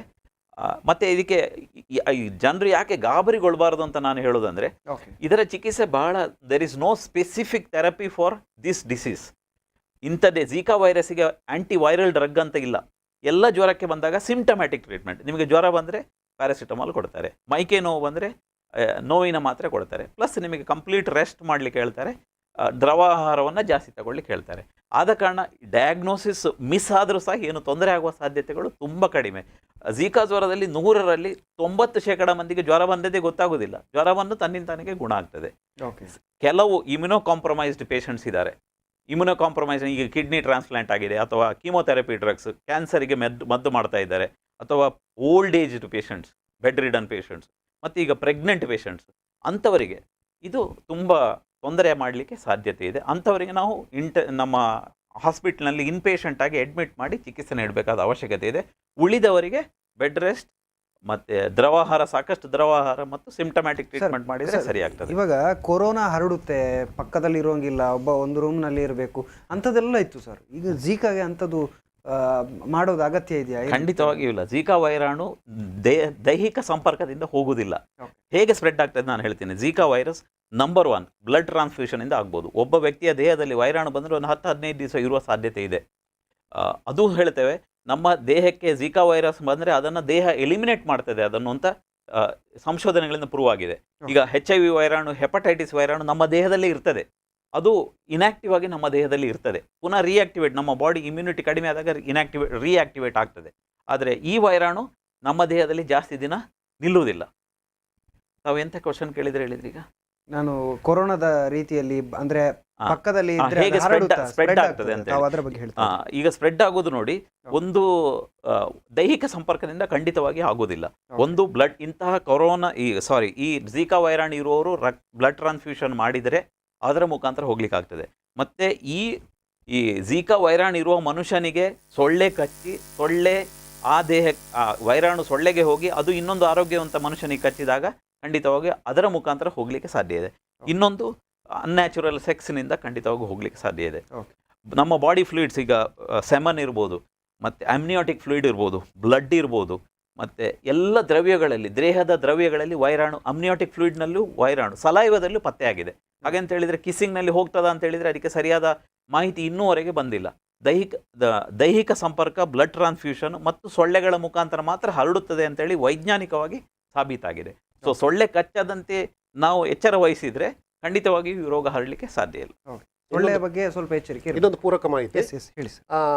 ತಾಯಿಯಿಂದ ಮಗುವಿಗೆ ಹೊಕ್ಕಳ ಬಳ್ಳಿಯಿಂದ ಬರ್ಬೋದು, ಅಥವಾ ಡೆಲಿವರಿ ಆಗೋ ಸಂದರ್ಭದಲ್ಲಿ ತಾಯಿಯಿಂದ ಮಗುವಿಗೆ ಬರ್ಬೋದು. ಸರ್ ಹೇಳಿದ್ರ ಒಟ್ಟಿಗೆ ಇದೆರಡು ಎಕ್ಸ್ಟ್ರಾ ಪಾಯಿಂಟ್ಸ್. ಅಂದರೆ ಎದೆ ಹಾಲು ಉಣಿಸುವುದರಿಂದ ಬರೋದಿಲ್ಲ ಸರ್? ಪ್ರೂವ್ ಆಗಿಲ್ಲ. ಎದೆ ಹಾಲಲ್ಲಿ ಇರ್ಬೋದು ಅಂತೇಳಿದೆ ವೈರಸ್, ಆದರೆ ಸರ್ ಅದು ಪ್ರೂವ್ ಆಗಿಲ್ಲ. ಅಂದರೆ ಇದು ಮಾಹಿತಿ ಬೇಕಾಗಿದೆ. ಅಂದರೆ ಎಷ್ಟೋ ಜನ ತಾಯಂದ್ರು ಇರ್ತಾರೆ, ಅವ್ರಿಗೂ ಭಯ ಇರ್ತಾರೆ. ಅವ್ರಿಗೆ ಏನಾದರೂ ಜ್ವರ ಬಂದ ತಕ್ಷಣ ಯಾವ ಜ್ವರ ಅಂತ ಗೊತ್ತಿರೋದಿಲ್ಲ, ಆದರೆ ಮಗುವಿಗೆ ಹಾಲು ಕೊಡಿ. ದೇಹದ ದ್ರವ್ಯಗಳಲ್ಲಿ ಪತ್ತೆಯಾಗಿದೆ, saliva, breast milk, amniotic fluid, blood, ಎಲ್ಲ ಕಡೆ ಸೆಮನ್ ಮತ್ತು ವೈಜಾನಲ್ ಫ್ಲೂಯಿಡ್, ಎಲ್ಲ ಕಡೆ ವೈರಸ್ ಪತ್ತೆಯಾಗಿದೆ. ಆದರೆ ವರ್ಟಿಕಲ್ ಟ್ರಾನ್ಸ್ಮಿಷನ್, ತಾಯಿಯಿಂದ ಮಗುವಿಗೆ ಹೋಗುವ ಸಾಧ್ಯತೆ ಇದೆ ಅಂತೇಳಿ ಮಾತ್ರ ಪ್ರೂವ್ ಆಗಿದೆ. ಬ್ರೆಸ್ಟ್ ಮಿಲ್ಕಿದಾಗಲಿ ಮತ್ತು ಸಲೈವದಿಂದಲೂ ಇನ್ನೂ ಪ್ರೂವ್ ಆಗಿಲ್ಲ, ಸಂಶೋಧನೆಗಳು ನಡೀತಾ ಇದೆ. ಇನ್ನೊಂದು ಡಾಕ್ಟರ್ ಜಗದೀಶ್ ಅವರಲ್ಲಿ ಕೇಳಬೇಕು ನಾನು, ಇಲಾಖೆಯಿಂದ ಯಾವ ರೀತಿಯ ನಿರ್ದೇಶನ ಬಂದಿದೆ? ಅಂದರೆ ಜನರಿಗೆ ಯಾವ ರೀತಿಯ ಮಾಹಿತಿಯನ್ನು ಕೊಡಬೇಕು, ಯಾವ ರೀತಿ ಅವರನ್ನು ಎಜುಕೇಟ್ ಮಾಡಬೇಕಂತ ತಮಗೆ ಯಾವ ರೀತಿಯಲ್ಲಿ ಅವರು ಹೇಳಿದ್ದಾರೆ ಅಂತ? ನಾವು ದಕ್ಷಿಣ ಕನ್ನಡ ಜಿಲ್ಲೆಯಲ್ಲಿ ನಾವು ಸುಮಾರು 1-1.5 ವರ್ಷದಿಂದಲೇ ನಾವು ಫೀವರ್ ಸರ್ವಲೆನ್ಸ್ ಮಾಡ್ತಾ ಇದ್ದೇವೆ. ಯಾಕಂದ್ರೆ ನಮ್ಮ PSCಯಿಂದ ನಮ್ಮ ಆಶಾ ಕಾರ್ಯಕರ್ತರು, PSCOಗಳು, CHOಗಳು ಎಲ್ಲಿ ಜ್ವರಗಳು ಇದೆ ಅಲ್ಲಿ ನಮ್ಮ ಸರ್ವಲೆನ್ಸ್ ಮಾಡ್ತಾ ಇದ್ದೇವೆ. ನಾವು ಫೀವರ್ ರ್ಯಾಶ್ ಸರ್ವಲೆನ್ಸ್ ಅಂತೇಳಿ ಒಂದು, ಅಥವಾ ಎಲ್ಲಿ ಜ್ವರಗಳಿವೆ, ಬೇರೆ ಬೇರೆ ಥರದ ಜ್ವರಗಳು ನಮ್ಮಲ್ಲಿ ಇರೋದ್ರಿಂದ ನಾವು ಸರ್ವಲೆನ್ಸ್ ಮಾಡ್ತೇವೆ. ಯಾಕಂದರೆ H1N1 ಇರ್ಬೋದು, ಕೊರೋನಾ ಇರ್ಬೋದು, ಅಥವಾ ಸಿಂಪಲ್ ವೈರಲ್ ಫ್ಲೂ ಇರ್ಬೋದು. ನಾವು ಅದನ್ನು ಸರ್ವಲೆನ್ಸ್ ಮಾಡ್ತಾ ಇದ್ದೇವೆ. ನಮಗೆ ಝೀಕದ್ದು ಇನ್ನೂ ಅಷ್ಟೊಂದು ದೊಡ್ಡ ಪ್ರಾಬ್ಲಮ್ ಆಗಿಲ್ಲ. ಬಟ್ ನಾವು ಪ್ರತಿ ಪ್ರೈವೇಟ್ ಮೆಡಿಕಲ್ ಕಾಲೇಜ್ಗಳಿಗೆ ಇದರ ಬಗ್ಗೆ ಇನ್ಫಾರ್ಮೇಷನ್ ಕೊಟ್ಟಿದ್ದೇವೆ. ಏನಾದರೂ ಜ್ವರದ ಕೇಸುಗಳು ಜಾಸ್ತಿ ಇಂಥದ್ದು ಏನಾದರೂ ಬಂದರೆ, ಇಂಥ ಹಿಸ್ಟ್ರಿ ಇದ್ದರೆ ಕೂಡಲೇ ನಮಗೆ ತಿಳಿಸ್ಲಿಕ್ಕೆ. ಪ್ಲಸ್ IEC ಜನರಿಗೆ ಸರ್ ಹೇಳಿದಾಗೆ ಝೀಕದ ಬಗ್ಗೆ ಹೆದರಬೇಡಿ, ಆದರೆ ಯಾವ ರೀತಿಯಿಂದ ಬರ್ತದೆ, ಹೇಗೆ ಬರ್ತದೆ, ಸೊಳ್ಳೆಯಿಂದ ಬರ್ತದೆ ಅಂತ ಕೂಡಲೇ ಸೊಳ್ಳೆಯಿಂದ ಕಚ್ಚಿಸ್ಕೊಳ್ಳೋದಾಗ ನಾವು ಜಾಗ್ರತೆ ವಹಿಸಬೇಕು. ಸುತ್ತಲೂ ಪರಿಸರವನ್ನು ಕ್ಲೀನ್ ಇಟ್ಕೊಳ್ಬೇಕು. ನಮ್ಮ ಬೇಸಿಕ್ ಹೆಲ್ತ್ ವರ್ಕರ್ಸ್ಗಳು ವಿಸಿಟ್ ಮಾಡಿ ಮನೆ ಸುತ್ತ ಹೇಗೆ ಇದೆ ಅಟ್ಮಾಸ್ಫಿಯರ್ಸ್ ನೋಡ್ತಾರೆ. ಯಾಕಂತೇಳಿದರೆ ಏಡಿಸ್ ಈಜಿಪ್ಟಿ ಹೆಚ್ಚಾಗಿ ಸ್ಟಾಗ್ನೆಂಟ್ ವಾಟರ್ಸ್ರಲ್ಲಿ ಇರ್ತದೆ, ಶುದ್ಧ ನೀರಲ್ಲಿ ಇರ್ತದೆ. ಸೊ ಎಲ್ಲಿಯಾದರೂ ವಾಟರ್ ಕಲೆಕ್ಷನ್ ಇದೆಯಾ, ಅಥವಾ ಹೆಚ್ಚಾಗಿ ಈ ಸೊಳ್ಳೆ ಕಂಟೈನರ್ಗಳಲ್ಲಿ ತನ್ನ ಲೈಫ್ ಸೈಕಲ್ ಆಗ್ತದೆ. ಸೊ ಕಂಟೈನರ್ಗಳಲ್ಲಿ ನೀರು ಇದೆಯಾ, ಅದು ಅದರಲ್ಲಿ ಏನಾದರೂ ಸೊಳ್ಳೆಗಳ ಗ್ರೋತ್ ಇದೆಯಾ ಅಂತೇಳಿ ನೋಡ್ತಾರೆ. ಟೈರ್ಗಳು, ಮನೆಯೊಳಗಿನ ಇಂಡೋರ್ ಅಥವಾ ಔಟ್ಡೋರ್ ಎಲ್ಲ ಆದರೂ ಸ್ವಲ್ಪ ನೀರು ಸಿಕ್ಕಿದ್ರೂ ಸಾಕಾಗ್ತದೆ. ಎಸ್ಪೆಷಲಿ ನಮಗೆ ಹಳ್ಳಿಗಳಲ್ಲಿ ಅಡಿಕೆ ಹಾಳೆಗಳು ಬಿದ್ದಿರ್ತದೆ, ಅಡಿಕೆ ಹಾಳೆಗಳಲ್ಲಿ ನೀರು ಕಲೆಕ್ಟ್ ಆಗಿ ಅಲ್ಲೂ ಇದು ಮೊಟ್ಟೆ ಇಡ್ಬೋದು. ಅಥವಾ ರಬ್ಬರ್ ಲೇಟೆಕ್ಸ್ ಕಲೆಕ್ಟ್ ಮಾಡಲಿಕ್ಕೆ ಚಿಪ್ಪುಗಳು ಇಟ್ಟಿರ್ತಾರೆ, ಅದರಲ್ಲೂ ಕಲೆಕ್ಟ್ ಆಗ್ಬೋದು. ಸೊ ನಮ್ಮದು main activities is source reduction. Source reduction ಮಾಡಿದ್ರೆ ಆಟೋಮ್ಯಾಟಿಕಲಿ ಬಂದರೂ ನಾವು ಸ್ಪ್ರೆಡ್ಡನ್ನು ಕಮ್ಮಿ ಮಾಡ್ಬೋದು. ನಿಮ್ಮದು ಯಾವುದು ಚಿಕನ್ ಗುನ್ಯಾ ನಮ್ಮಲ್ಲಿ ಈ ಸರ್ತಿ 0 ಕೇಸಸ್, ಡೆಂಗು ಬಹಳ ಕಮ್ಮಿ ಕೇಸ್ಗಳು. ದಿಸ್ ಈಸ್ ಓನ್ಲಿ ಬಿಕಾಸ್ ನಮ್ಮ ಇಲಾಖೆ ಅಷ್ಟು ಆ್ಯಕ್ಟಿವ್ ಆಗಿ ಕೆಲಸ ಮಾಡ್ತಾ ಇದೆ. ನಮ್ಮದೊಂದು ತಂಡವೇ ಇದೆ. ನಮ್ಮಲ್ಲಿಂದ ದಿವಸ ಬೆಳಿಗ್ಗೆ ಒಂದು 20 ಜನರ ತಂಡ ಸರ್ಸ್ ಹುಡ್ಕೊಂಡು ಹೋಗ್ತಾರೆ. ಎಲ್ಲಿ ವಾಟರ್ ಸ್ಟ್ಯಾಗ್ನೇಷನ್ ಇದೆಯಾ, ಎಲ್ಲಿ ಏನು ಕಲೆಕ್ಷನ್ಸ್ ಇದೆಯಾ, ಇದನ್ನು ಟೈರ್ಸ್, ಎಸ್ಪೆಷಲಿ ಟೈರ್ಸ್ ಇದನ್ನುಗಳನ್ನು ನೋಡಿಕೊಂಡು ಮನೆಯವರಿಗೆ ಹೆಲ್ತ್ ಎಜುಕೇಷನ್ ಕೊಡ್ತಾರೆ. ಫೈನ್ ಹಾಕುವಂಥ ಫೆಸಿಲಿಟೀಸು ಕಾರ್ಪೊರೇಷನ್ ಏರಿಯಾದಲ್ಲಿ ಇದೆ. So main is source reduction. Source reduction ಮಾಡಿದ್ರೆ not only Zika, dengue, malaria ನಾವು ಎಲ್ಲದಕ್ಕೂ ಕೂಡ ಆಗುತ್ತೆ ಅಂತ. ಕ್ಲಿಯರ್. ಎಸ್. ಓಕೆ. ಸೊ ಈ ರೀತಿಯ ಕಾರ್ಯಕ್ರಮಗಳನ್ನು ಎಲ್ಲವೂ ಕೂಡ ತಾವು ಮಾಡ್ತಾ ಇದ್ದಾರೆ ಇಲಾಖೆ ವತಿಯಿಂದ ಅಂತ ನಾನು ಮುರಳಿ ಮೋಹನ್ ಸರ್ ಹತ್ರ ಕೇಳೋದು. ಕೊರೋನಾ ಬಂದಾಗ ನಾವು ಮಾಸ್ಕ್ಗಳನ್ನು ಹಾಕುವಂಥದ್ದು, ಕೆಲವರೆಲ್ಲ 2-3 ಮಾಸ್ಕ್ ಎಲ್ಲ ಹಾಕಿದ್ದಾರೆ ಸರ್. ಆಗಾಗ ಸ್ಯಾನಿಟೈಸರ್ ಎಲ್ಲ ಯೂಸ್ ಮಾಡುವಂಥದ್ದು ಇರ್ಬೋದು, ಬೇರೆ ಬೇರೆ ರೀತಿಯಲ್ಲಿ ಮಾಡಿಕೊಂಡ್ರು, ಒಬ್ಬರ ಪಕ್ಕ ಕೂರೋದಿಲ್ಲ. ಇವೆಲ್ಲವೂ ಕೂಡ ಇಲ್ಲಿ ಅಗತ್ಯ ಇರ್ತದ ಅಂತ ಕೇಳುವಂಥದ್ದು. ಖಂಡಿತವಾಗಿ ಇದರ ಅಗತ್ಯ ಅಂದರೆ ಕೆಮ್ಮು ಆಗಲೂ ಕೂಡ ಅಷ್ಟೇ, ಏರೋಸಾಲ್ಗಳಿಂದ ಅದು ಹರಡುವುದಿಲ್ಲ. ಈ ಡ್ರಾಪ್ಲೆಟ್ಸ್ ಅಂತ ಹೇಳಿದ್ರು, ನಾವು ಕೆಮ್ಮಿದಾಗ ಸೀನಿದಾಗ ಬರುವಂಥ ದ್ರವ್ಯ ಇದೆಯಲ್ಲ, ಅದು ಏರೋಸಾಲ್ ಅಂತೇಳಿ, ಅದರ ಮುಖಾಂತರ ಈ ವೈರಾಣು ಹರಡುವುದಿಲ್ಲ. ಮತ್ತು ದೈಹಿಕ ಪರ್ಸನಲ್ ಕಾಂಟ್ಯಾಕ್ಟಿಂದ ಒಬ್ಬ ಸ್ಪರ್ಶಿಸಿದರೆ, ದೇಹ ಸ್ಪರ್ಶದಿಂದ ಇದು ಹರಡುವುದಿಲ್ಲ. ಇದು ಸೊಳ್ಳೆಗಳ ಮುಖಾಂತರವೇ ಒಬ್ಬನಿಂದ ಇನ್ನೊಬ್ಬರಿಗೆ ಹರಡಬೇಕು. ನನಗೆ ಇದು ಝೀಕಾ ಜ್ವರ ಇದೆ, ನಾನು ನಿಮ್ಮನ್ನು ಮುಟ್ಟಿದರೆ ನನ್ನಿಂದ ನಿಮಗೆ ಹೋಗ್ಲಿಕ್ಕೆ ಸಾಧ್ಯ ಇಲ್ಲ. ಸೊಳ್ಳೆಗಳ ಮುಖಾಂತರವೇ ಹೋಗಬೇಕು. ನಾನು ಒಬ್ಬ ಅಂತಹ ಒಂದು ರೋಗಿ ಇರುವ ಜಾಗದಲ್ಲಿ ಸೊಳ್ಳೆಗಳಿದ್ದು ಸೊಳ್ಳೆ ಕಚ್ಚಿ ಆಮೇಲೆ ಅದು ಸೊಳ್ಳೆ ದೇಹಕ್ಕೆ ಹೋಗಿ ಅಲ್ಲಿ ಅದನ್ನು ಸಂತಾನೋತ್ಪತ್ತಿ ಮಾಡಿ ಆಮೇಲೆ ಇನ್ನೊಬ್ಬ ಮನುಷ್ಯನಿಗೆ ಹೋಗುವ ಸಾಧ್ಯತೆಗಳು ತುಂಬ ತುಂಬ ವಿರಳ. ಹಾಗೆಯೇ ಹೋಗಬೇಕು ಹೊರತು ಬೇರೆ ಆದ ಕಾರಣ ನಾವು ಮೌತ್ ಮಾಸ್ಕ್ ಹಾಕಬೇಕಾದ ಅವಶ್ಯಕತೆ ಇಲ್ಲ, ಬೇರೆ ಸ್ಯಾನಿಟೈಸರ್ ಬಳಸಬೇಕಾದ ಅವಶ್ಯಕತೆ ಇಲ್ಲ. ನಾವು ಏನಿದ್ರು ಸಹ ವೆರಿ ಸಿಂಪಲ್ ಕಾಮನ್ ಸ್ಟೆಪ್. ನಾವು ಮಂಗಳೂರಿನವರಿಗೆ ಸೊಳ್ಳೆಗಳ ಜೊತೆ ಬದುಕಲಿಕ್ಕೆ ನಾವು ಎಷ್ಟೋ ವರ್ಷಗಳ ಹಿಂದೆ ಕರಗತ ಮಾಡಿಕೊಂಡಿದ್ದೇವೆ. ಹೆಚ್ಚಿನ ನಮಗೆ ಚಿಕನ್ ಗುನ್ಯಾ ಬಂದು ನಾವು ಸಾಕಷ್ಟು ಅನುಭವಿಸಿದ್ದೇವೆ. ಡೆಂಗ್ಯೂ ಜ್ವರವೂ ಅಷ್ಟೇ ನಮಗೆ ಅನುಭವಿಸಿದ್ದೇವೆ. ಮತ್ತು ಮಲೇರಿಯಾ ನಮ್ಮ ಜೊತೆನೇ ಬದುಕ್ತಾ ಇದೆ. ಈ ಹಿನ್ನೆಲೆಯಲ್ಲಿ ನಮಗೆ ಸೊಳ್ಳೆಗಳನ್ನು ನಿಯಂತ್ರಣ ಈಗ ತಾನೇ ಸರ್ ಹೇಳಿದರು, ಏನೇನು ಜಿಲ್ಲಾಡಳಿತ ಬಹಳ ಆರೋಗ್ಯ ಇಲಾಖೆ ಬಹಳ ಪರಿಪೂರ್ಣವಾಗಿ ಕೆಲಸ ಮಾಡ್ತಾ ಇದೆ. ಸೊಳ್ಳೆ ನಿಯಂತ್ರಣ ಮಾಡಿಕೊಂಡು ನಮ್ಮ ಕಾಮನ್ ಸೆನ್ಸನ್ನು ಬಳಸ್ಕೊಂಡ್ರೆ, ಸೊಳ್ಳೆ ಉತ್ಪಾದನೆ ಆಗದಂತೆ ಮಾಡಿದರೆ ಖಂಡಿತವಾಗಿ ಸಹ ನಾವು ಈ ರೋಗವನ್ನು ಯಾವುದೇ ಭಯ ಇಲ್ಲದೆ ಎದುರಿಸಲಿಕ್ಕೆ ಸಾಧ್ಯ ಇದೆ. ಇಲಾಖೆ ಎಷ್ಟು ಮುತುವರ್ಜಿಯಿಂದ ಕೆಲಸ ಮಾಡ್ತಾ ಇದೆ, ಜನರು ಕೂಡ ಅವರ ಜವಾಬ್ದಾರಿನ ಅರಿತು ಬದುಕಬೇಕು. ಹೌದು ನೋಡಿ, ಎಲ್ಲವನ್ನ ಸರ್ಕಾರ ಮಾಡಬೇಕು, ಹೆಲ್ತ್ ಡಿಪಾರ್ಟ್ಮೆಂಟ್ ಮಾಡಬೇಕು. ಆರೋಗ್ಯ ಅನ್ನೋದು ನಮಗೆ ಸರ್ಕಾರ ಕೊಡುವಂಥದ್ದಲ್ಲ. ಈಗ ಜನರಲ್ಲಿ ಒಂದು ತಪ್ಪು ಕಲ್ಪನೆ ಇದೆ. ಆರೋಗ್ಯ ಅಂದರೆ ಆಬ್ಸೆನ್ಸ್ ಆಫ್ ಡಿಸೀಸ್ ಅಂತೇಳಿ ಅವರು ತಿಳ್ಕೊಂಡಿದ್ದಾರೆ. ಯಾವುದು ರೋಗ ಇಲ್ಲದವರೇ ಆರೋಗ್ಯ ಅಂತೇಳಿ. ಈಗ ಹಾಗೆ ಆಗೋದಿಲ್ಲ. ಯಾಕೆಂದರೆ ಈಗಿನ ಸ್ಟ್ಯಾಟಿಸ್ಟಿಕ್ಸ್ ಪ್ರಕಾರ ಪ್ರತಿ 10ರಲ್ಲಿ ವಿಶ್ವಸಂಸ್ಥೆಯ ಇದರ ಪ್ರಕಾರ ನಮ್ಮ ಬೆಂಗಳೂರಿನಲ್ಲಿ ಪ್ರತಿ 10ರಲ್ಲಿ 5ರಲ್ಲಿ ಒಬ್ಬರಿಗೆ ಹೈಪರ್ ಟೆನ್ಷನ್ ಇದೆ, 8ರಲ್ಲಿ ಒಬ್ಬರಿಗೆ ಡಯಾಬಿಟಿಸ್ ಇದೆ. ಇದು ಲೈಫ್ ಸ್ಟೈಲ್ ಡಿಸಾರ್ಡರ್ಸ್. ಸೊ ಆರೋಗ್ಯ ಅಂದರೆ ನಾವು ಆಬ್ಸೆನ್ಸ್ ಆಫ್ ಡಿಸೀಸ್ ಅಂತ ಹೇಳಲಿಕ್ಕೆ ಆಗೋದಿಲ್ಲ. ಎಂಥೂಸಿಯಾಸಮ್ ಟು ವರ್ಕ್ ಅಂದರೆ ನಮಗೆ ಜೀವನ ಉಲ್ಲಾಸವೇ ನಮಗೆ ಆರೋಗ್ಯ ಅಂತೇಳಿ. ಅಂತಹ ರೋಗ ಇದ್ದರೂ ನಾವು ಬದುಕಬೇಕು ಅನ್ನೋ ಉಲ್ಲಾಸ ನಮ್ಮಲ್ಲಿದ್ದರೆ ಅದುವೇ ಆರೋಗ್ಯ ಅಂತೇಳಿ. ಈ ಆರೋಗ್ಯವನ್ನು ನಮಗೆ ಸರ್ಕಾರವೇ ಮನೆ ಬಾಗಿಲಿಗೆ ತಂದು ಕೊಡಲಿಕ್ಕೆ ಆಗೋದಿಲ್ಲ. ಹೆಲ್ತ್ ಡಿಪಾರ್ಟ್ಮೆಂಟ್ ನೀವು ಆರೋಗ್ಯವಾಗಿರಿ ನಾವೆಲ್ಲ ನೋಡ್ಕೋತೀವಿ ಅಂತ ಹೇಳೋದಲ್ಲ. ಈ ಸಿಂಪಲ್ ಕಾಮನ್ ಸ್ಟೆಪ್ಗಳನ್ನು ನಮ್ಮ ಲೈಫ್ ಸ್ಟೈಲನ್ನು ಬದಲಾವಣೆ ಮಾಡಿಕೊಳ್ಬೇಕು, ಪರಿಸರವನ್ನು ಸ್ವಚ್ಛವಾಗಿ ಇಟ್ಕೊಳ್ಬೇಕು, ತಿನ್ನುವ ಆಹಾರವನ್ನು ಬದಲಾವಣೆ ಮಾಡಿಕೊಳ್ಬೇಕು, ನಮ್ಮ ಚಿಂತನೆಯನ್ನು ಬದಲು ಮಾಡಿಕೊಳ್ಬೇಕು, ನಮ್ಮ ಸುತ್ತಲಿರುವ ಜನರನ್ನು ನಾವು ಬದಲು ಮಾಡಬೇಕು. ಹಾಗೆ ಮಾಡಿದರೆ ಸರ್ಕಾರದ ಕೆಲಸ ಸುಲಭ ಆಗ್ತದೆ. ಇಲ್ಲಾಂದರೆ ಇವ್ರು ಹೇಳಿದಾಗ 20 ಜನ 50 ಜನ ಬೆಳಿಗ್ಗೆ ಎದ್ದು ಸೊಳ್ಳೆ ಹುಡ್ಕೊಂಡು ಹೋದರೆ ಅದು ಸಾಧ್ಯನಾ ಮುಗಿಸ್ಲಿಕ್ಕೆ ಸಾಧ್ಯ? ಇಡೀ ಮಂಗಳೂರಲ್ಲಿರೋ ಸೊಳ್ಳೆ 20 ಜನರಲ್ಲಿ ಕಂಟ್ರೋಲ್ ಮಾಡಲಿಕ್ಕೆ ಸಾಧ್ಯವಾ? ಆಗೋದಿಲ್ಲ. ಜನರ ಪಾರ್ಟಿಸಿಪೇಷನ್, ಜನರ ಇನ್ವಾಲ್ವ್ಮೆಂಟ್ ಬೇಕು.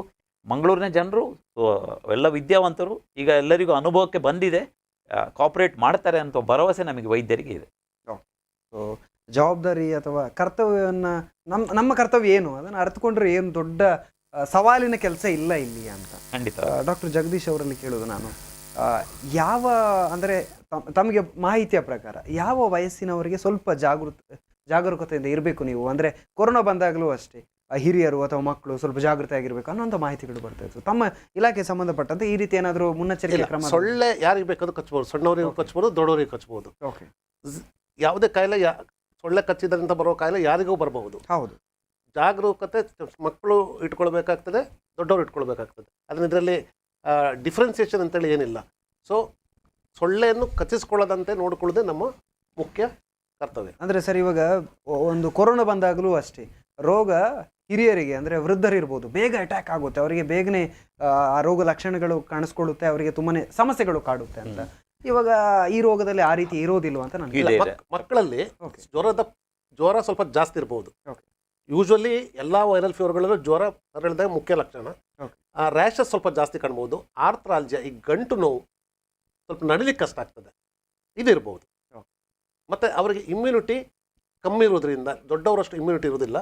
ಸ್ವಲ್ಪ ಯೂಶುವಲಿ ಈ ಕಾಯಿಲೆದ್ದು ಎಷ್ಟು ದಿವಸ ಇರ್ತದೆ, 2 ರಿಂದ 7 ದಿವಸ ಇರ್ತದೆ. ಸ್ವಲ್ಪ ಜಾಸ್ತಿ ಇರ್ಬೋದು. ಹೊರತು ಕಾಂಪ್ಲಿಕೇಶನ್ಸ್ಗಳು ಯಾವುದೂ ಇಲ್ಲ. ಡೆತ್ಗಳು ಗೊತ್ತಿದ್ದ ಪ್ರಕಾರ ಯಾವುದೂ ಇಲ್ಲ. ಯಾವುದು ಬೇರೆ ದೇಶಗಳಲ್ಲೂ ಝೀಕಾದಿಂದ ಡೆತ್ ಆಗಿದೆ ಅಂತೇಳಿ ಯಾವುದೂ ಇಲ್ಲ. ಇದಕ್ಕೆ ಪೂರಕವಾಗಿ ಮಾಹಿತಿ ನಾನು ಹೇಳ್ತೇನೆ. ಝೀಕಾ ವೈರಾಣುದ ಬಗ್ಗೆ ಹೆಚ್ಚಿನ ಜಾಗ್ರತೆ ಮಹಿಳೆಯರು, ಪ್ರೆಗ್ನೆಂಟ್ ಮಹಿಳೆಯರು ವಹಿಸಬೇಕಾಗತ್ತೆ. ಯಾಕೆ ಅಂತ ಹೇಳಿದರೆ ಝೀಕಾ ವೈರಾಣು ಹೆಚ್ಚಾಗಿ ಗರ್ಭಿಣಿ ಸ್ತ್ರೀಯರಲ್ಲಿ ತುಂಬ ತೊಂದರೆ ಉಂಟು ಮಾಡ್ತಾ ಇದೆ. ಅದು ಫಸ್ಟ್ ಟ್ರೈಮಿಸ್ಟರ್ ಅಲ್ಲಿ ಇರುವಂತಹ ಮಹಿಳೆಯರಿಗೆ ಈ ಝೀಕಾ ವೈರಾಣು ಸೇರಿದರೆ ಅಮ್ನಿಯೋಟಿಕ್ ಫ್ಲೂಯಿಡ್ ಮುಖಾಂತರ ಭ್ರೂಣಕ್ಕೆ ಹೋಗಿ ಮಗುವಿಗೆ ತಲುಪಿ ಅದರ ಬೆಳವಣಿಗೆಯನ್ನು ತೊಂದರೆಗೆ ಉಂಟು ಮಾಡ್ತದೆ. ಇದು ನಾನು ಇವತ್ತು 2015ನಲ್ಲಿ ವಿಶ್ವಸಂಸ್ಥೆ ಸ್ಟಡಿ ಪ್ರಕಾರ 3333 ಮಕ್ಕಳು ಈ ಅದಕ್ಕೆ ಝೀಕಾ ಕಂಜೆನಿಟಲ್ ಸಿಂಡ್ರೋಮ್ ಅಂತ ಹೇಳಿ ಒಂದು ಸಿಂಡ್ರೋಮೇ ಮಾಡಿದ್ದಾರೆ. ಹುಟ್ಟುವ ಮಗುವಿಗೆ ಬೆಳವಣಿಗೆಗೆ ತೊಂದರೆ ಆಗ್ತದೆ. ಮೈಕ್ರೋಸೆಫಾಲಿ ಅಂತೆ, ತಲೆಯ ಸೈಜ್ ಚಿಕ್ಕದಾಗುವಂಥದ್ದು, ಮೆದುಳು ಬೆಳವಣಿಗೆ ಆಗೋದಿಲ್ಲ. ಮೆದುಳು ದೊಡ್ಡದಾದಷ್ಟು ನಮ್ಮ ಬುದ್ಧಿಶಕ್ತಿ ಜಾಸ್ತಿ ಅಂತ ತಿಳಿದವರು ಹೇಳ್ತಾರೆ. ಮೆದುಳಿನ ಬೆಳವಣಿಗೆ ಆಗೋದಿಲ್ಲ, ಚಿಕ್ಕದಾದಂಥ ಮೆದುಳು ಇರ್ತದೆ. ಮತ್ತು ಸಬ್ ಕಾರ್ಟಿಕಲ್ ಕ್ಯಾಲ್ಸಿಫಿಕೇಷನ್ ಅಂತೇಳಿ ಬ್ರೈನಿನ ಒಳಗಡೆ ಕ್ಯಾಲ್ಸಿಫಿಕೇಷನ್ ಆಗಿ ಸಂಪೂರ್ಣ ಡೆವಲಪ್ಮೆಂಟ್ ಆಗೋದಿಲ್ಲ. ಇದನ್ನು ಕಂಜೆನಿಟಲ್ ಝೀಕಾ ಸಿಂಡ್ರೋಮ್ ಅಂತ ಹೇಳ್ತಾರೆ. ಈ ಕಾರಣದಿಂದ ನಿಮ್ಮ ಮನೆಗಳಲ್ಲಿ ಗರ್ಭಿಣಿ ಸ್ತ್ರೀಯರಿದ್ದರೆ ಅವರ ಬಗ್ಗೆ ವಿಶೇಷವಾದಂಥ ಕಾಳಜಿ ವಹಿಸಬೇಕು. ಈ ಝೀಕಾ ಇದ್ದರೆ ಅವರಿಗೆ ಬಂದರೆ ಅದು ಈ ರೀತಿಯ ತೊಂದರೆಗಳಾಗುವ ಸಾಧ್ಯತೆ ಜಾಸ್ತಿ ಇದೆ. ಮತ್ತು ಹಿರಿಯರಲ್ಲಿ ಮತ್ತು ಇಮ್ಯುನೋ ಕಾಂಪ್ರಮೈಸ್ಡ್ ಇರುವಂತಹ ರೋಗಿಗಳಲ್ಲಿ ಈ ವೈರಾಣುವಿನ ಯಾವುದೇ ವೈರಾಣು ಅಷ್ಟೇ, ನಾವು ನಮ್ಮ ದೇಹಕ್ಕೆ ವೈರಾಣು ಇರ್ಬೋದು, ಬ್ಯಾಕ್ಟೀರಿಯಾ ಇರ್ಬೋದು, ನಮ್ಮ ದೇಹಕ್ಕೆ ಬಂದಾಗ ನಮ್ಮ ದೇಹವನ್ನೇ ನಮ್ಮನ್ನು ರಕ್ಷಿಸಿಕೊಳ್ತದೆ.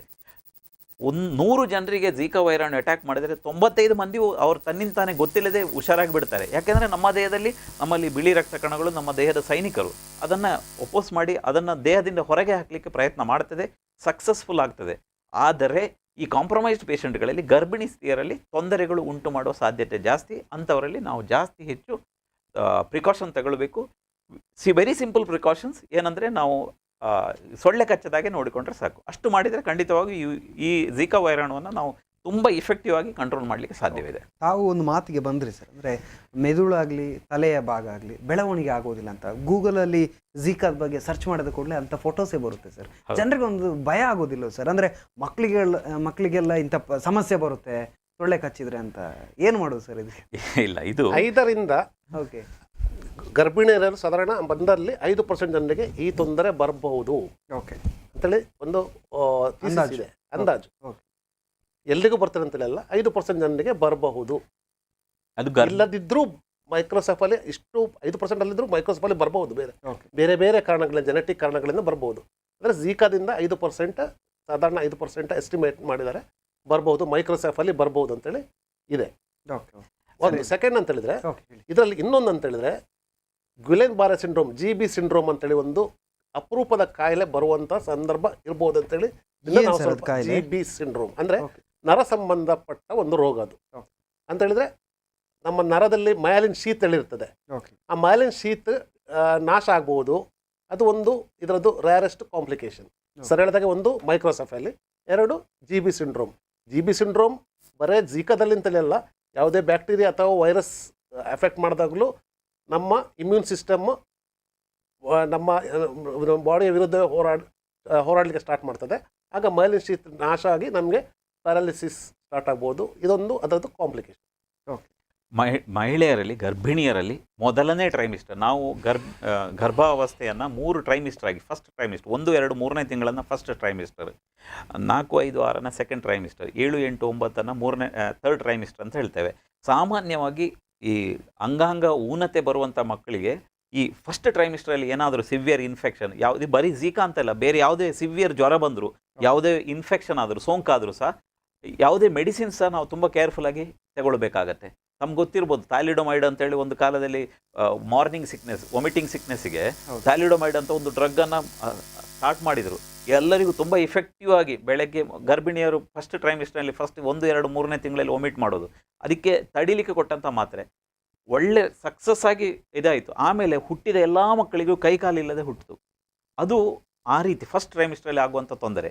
ಇದೇ ಝೀಕಾ ವೈರಾಣು ಅಷ್ಟೇ.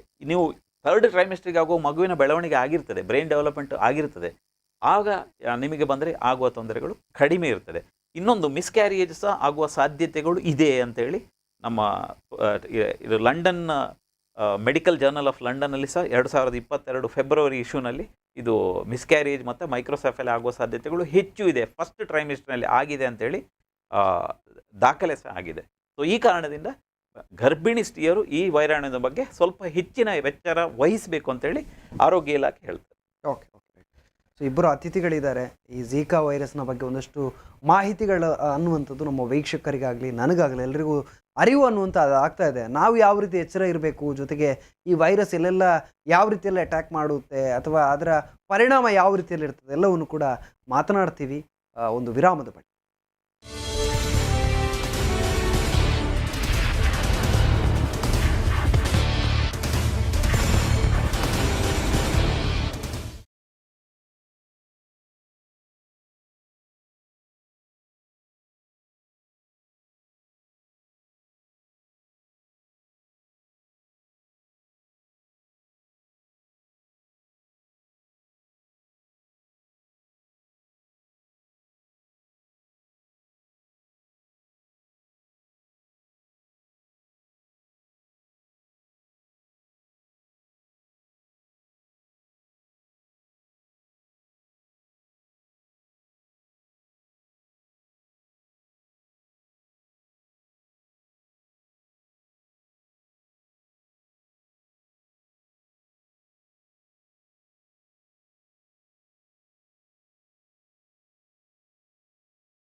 ವಿರಾಮದ ಬಳಿಕ ಮತ್ತೆ ಡೇಂಜರ್ ಝೀಕಾ ವಿಶೇಷ ಚರ್ಚಾ ಕಾರ್ಯಕ್ರಮಕ್ಕೆ ಸ್ವಾಗತ. ಅತಿಥಿಗಳಿದ್ದಾರೆ, ಚರ್ಚೆಯನ್ನು ಮಾಡ್ತಾ ಇದ್ವಿ. ಝೀಕಾದ ಬಗ್ಗೆ ಒಂದಷ್ಟು ಮಾಹಿತಿಯನ್ನು ವೀಕ್ಷಕರಿಗೆ ನೀಡಬೇಕು, ಜನರಿಗೆ ಅರಿವಾಗಬೇಕು, ಭಯ ಇರಬಾರ್ದು ಅನ್ನೋ ನಿಟ್ಟಿನಲ್ಲಿ ಒಂದಷ್ಟು ಮಾಹಿತಿಯ ಜೊತೆಗೆ ಒಂದಷ್ಟು ಧೈರ್ಯವೂ ಕೂಡ ಬರಲಿ ಅನ್ನೋ ನಿಟ್ಟಿನಲ್ಲಿ ಕಾರ್ಯಕ್ರಮ ಬರ್ತಾ ಇದೆ. ನಾನು ಕೊರೋನಾ ಬಂದಾಗಲೂ ಅಷ್ಟೇ ವ್ಯಾಕ್ಸಿನೇಷನ್ ಅನ್ನುವಂಥದ್ದು ಬರುತ್ತೆ. ವ್ಯಾಕ್ಸಿನನ್ನು ಪಡೆಯೋದಕ್ಕೆ ಬಹಳಷ್ಟು ಅದರಲ್ಲಿ ಬೇರೆ ಬೇರೆ ರೀತಿಯಲ್ಲಿ ಹೋರಾಟದ ರೀತಿಯಲ್ಲಿ ಆಗಿತ್ತು. ಒಂದು ವ್ಯಾಕ್ಸಿನ್ ಸಿಕ್ಕರೆ ಸಾಕಪ್ಪ ನನಗೆ ಧೈರ್ಯ. ಸೊ ಹಾಗಾಗಿ ಈ ಝೀಕಾದ ಬಗ್ಗೆ ವ್ಯಾಕ್ಸಿನೇಷನ್ ಆಗಲಿ ಅಥವಾ ವ್ಯಾಕ್ಸಿನ್ಗಳನ್ನು ತೆಗೆದುಕೊಳ್ಬೇಕಾದಂಥ ಅಗತ್ಯ ಇದೆಯಾ ಅಥವಾ ವ್ಯಾಕ್ಸಿನ್ ಇದೆಯಾ ಸರ್ ಅಂತ? ನೋಡಿ, ಝೀಕಾ ವೈರಾಣಿಗೆ ವ್ಯಾಕ್ಸಿನ್ ಇನ್ನೂ ಮಾಡಲಿಲ್ಲ.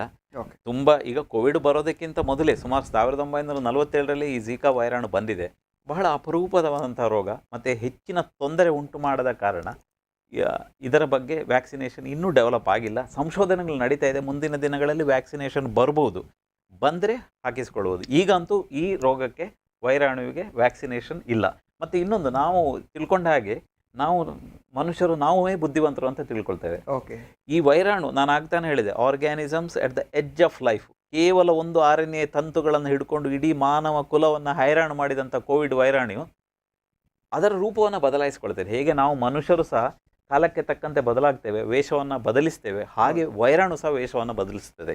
ನಮ್ಮ ದೇಹದ ಜೀವಕೋಶಗಳ ಬಂದ ಮೇಲೆ ಅದು ಸಹ ತುಂಬ ಚಾಣಾಕ್ಷ.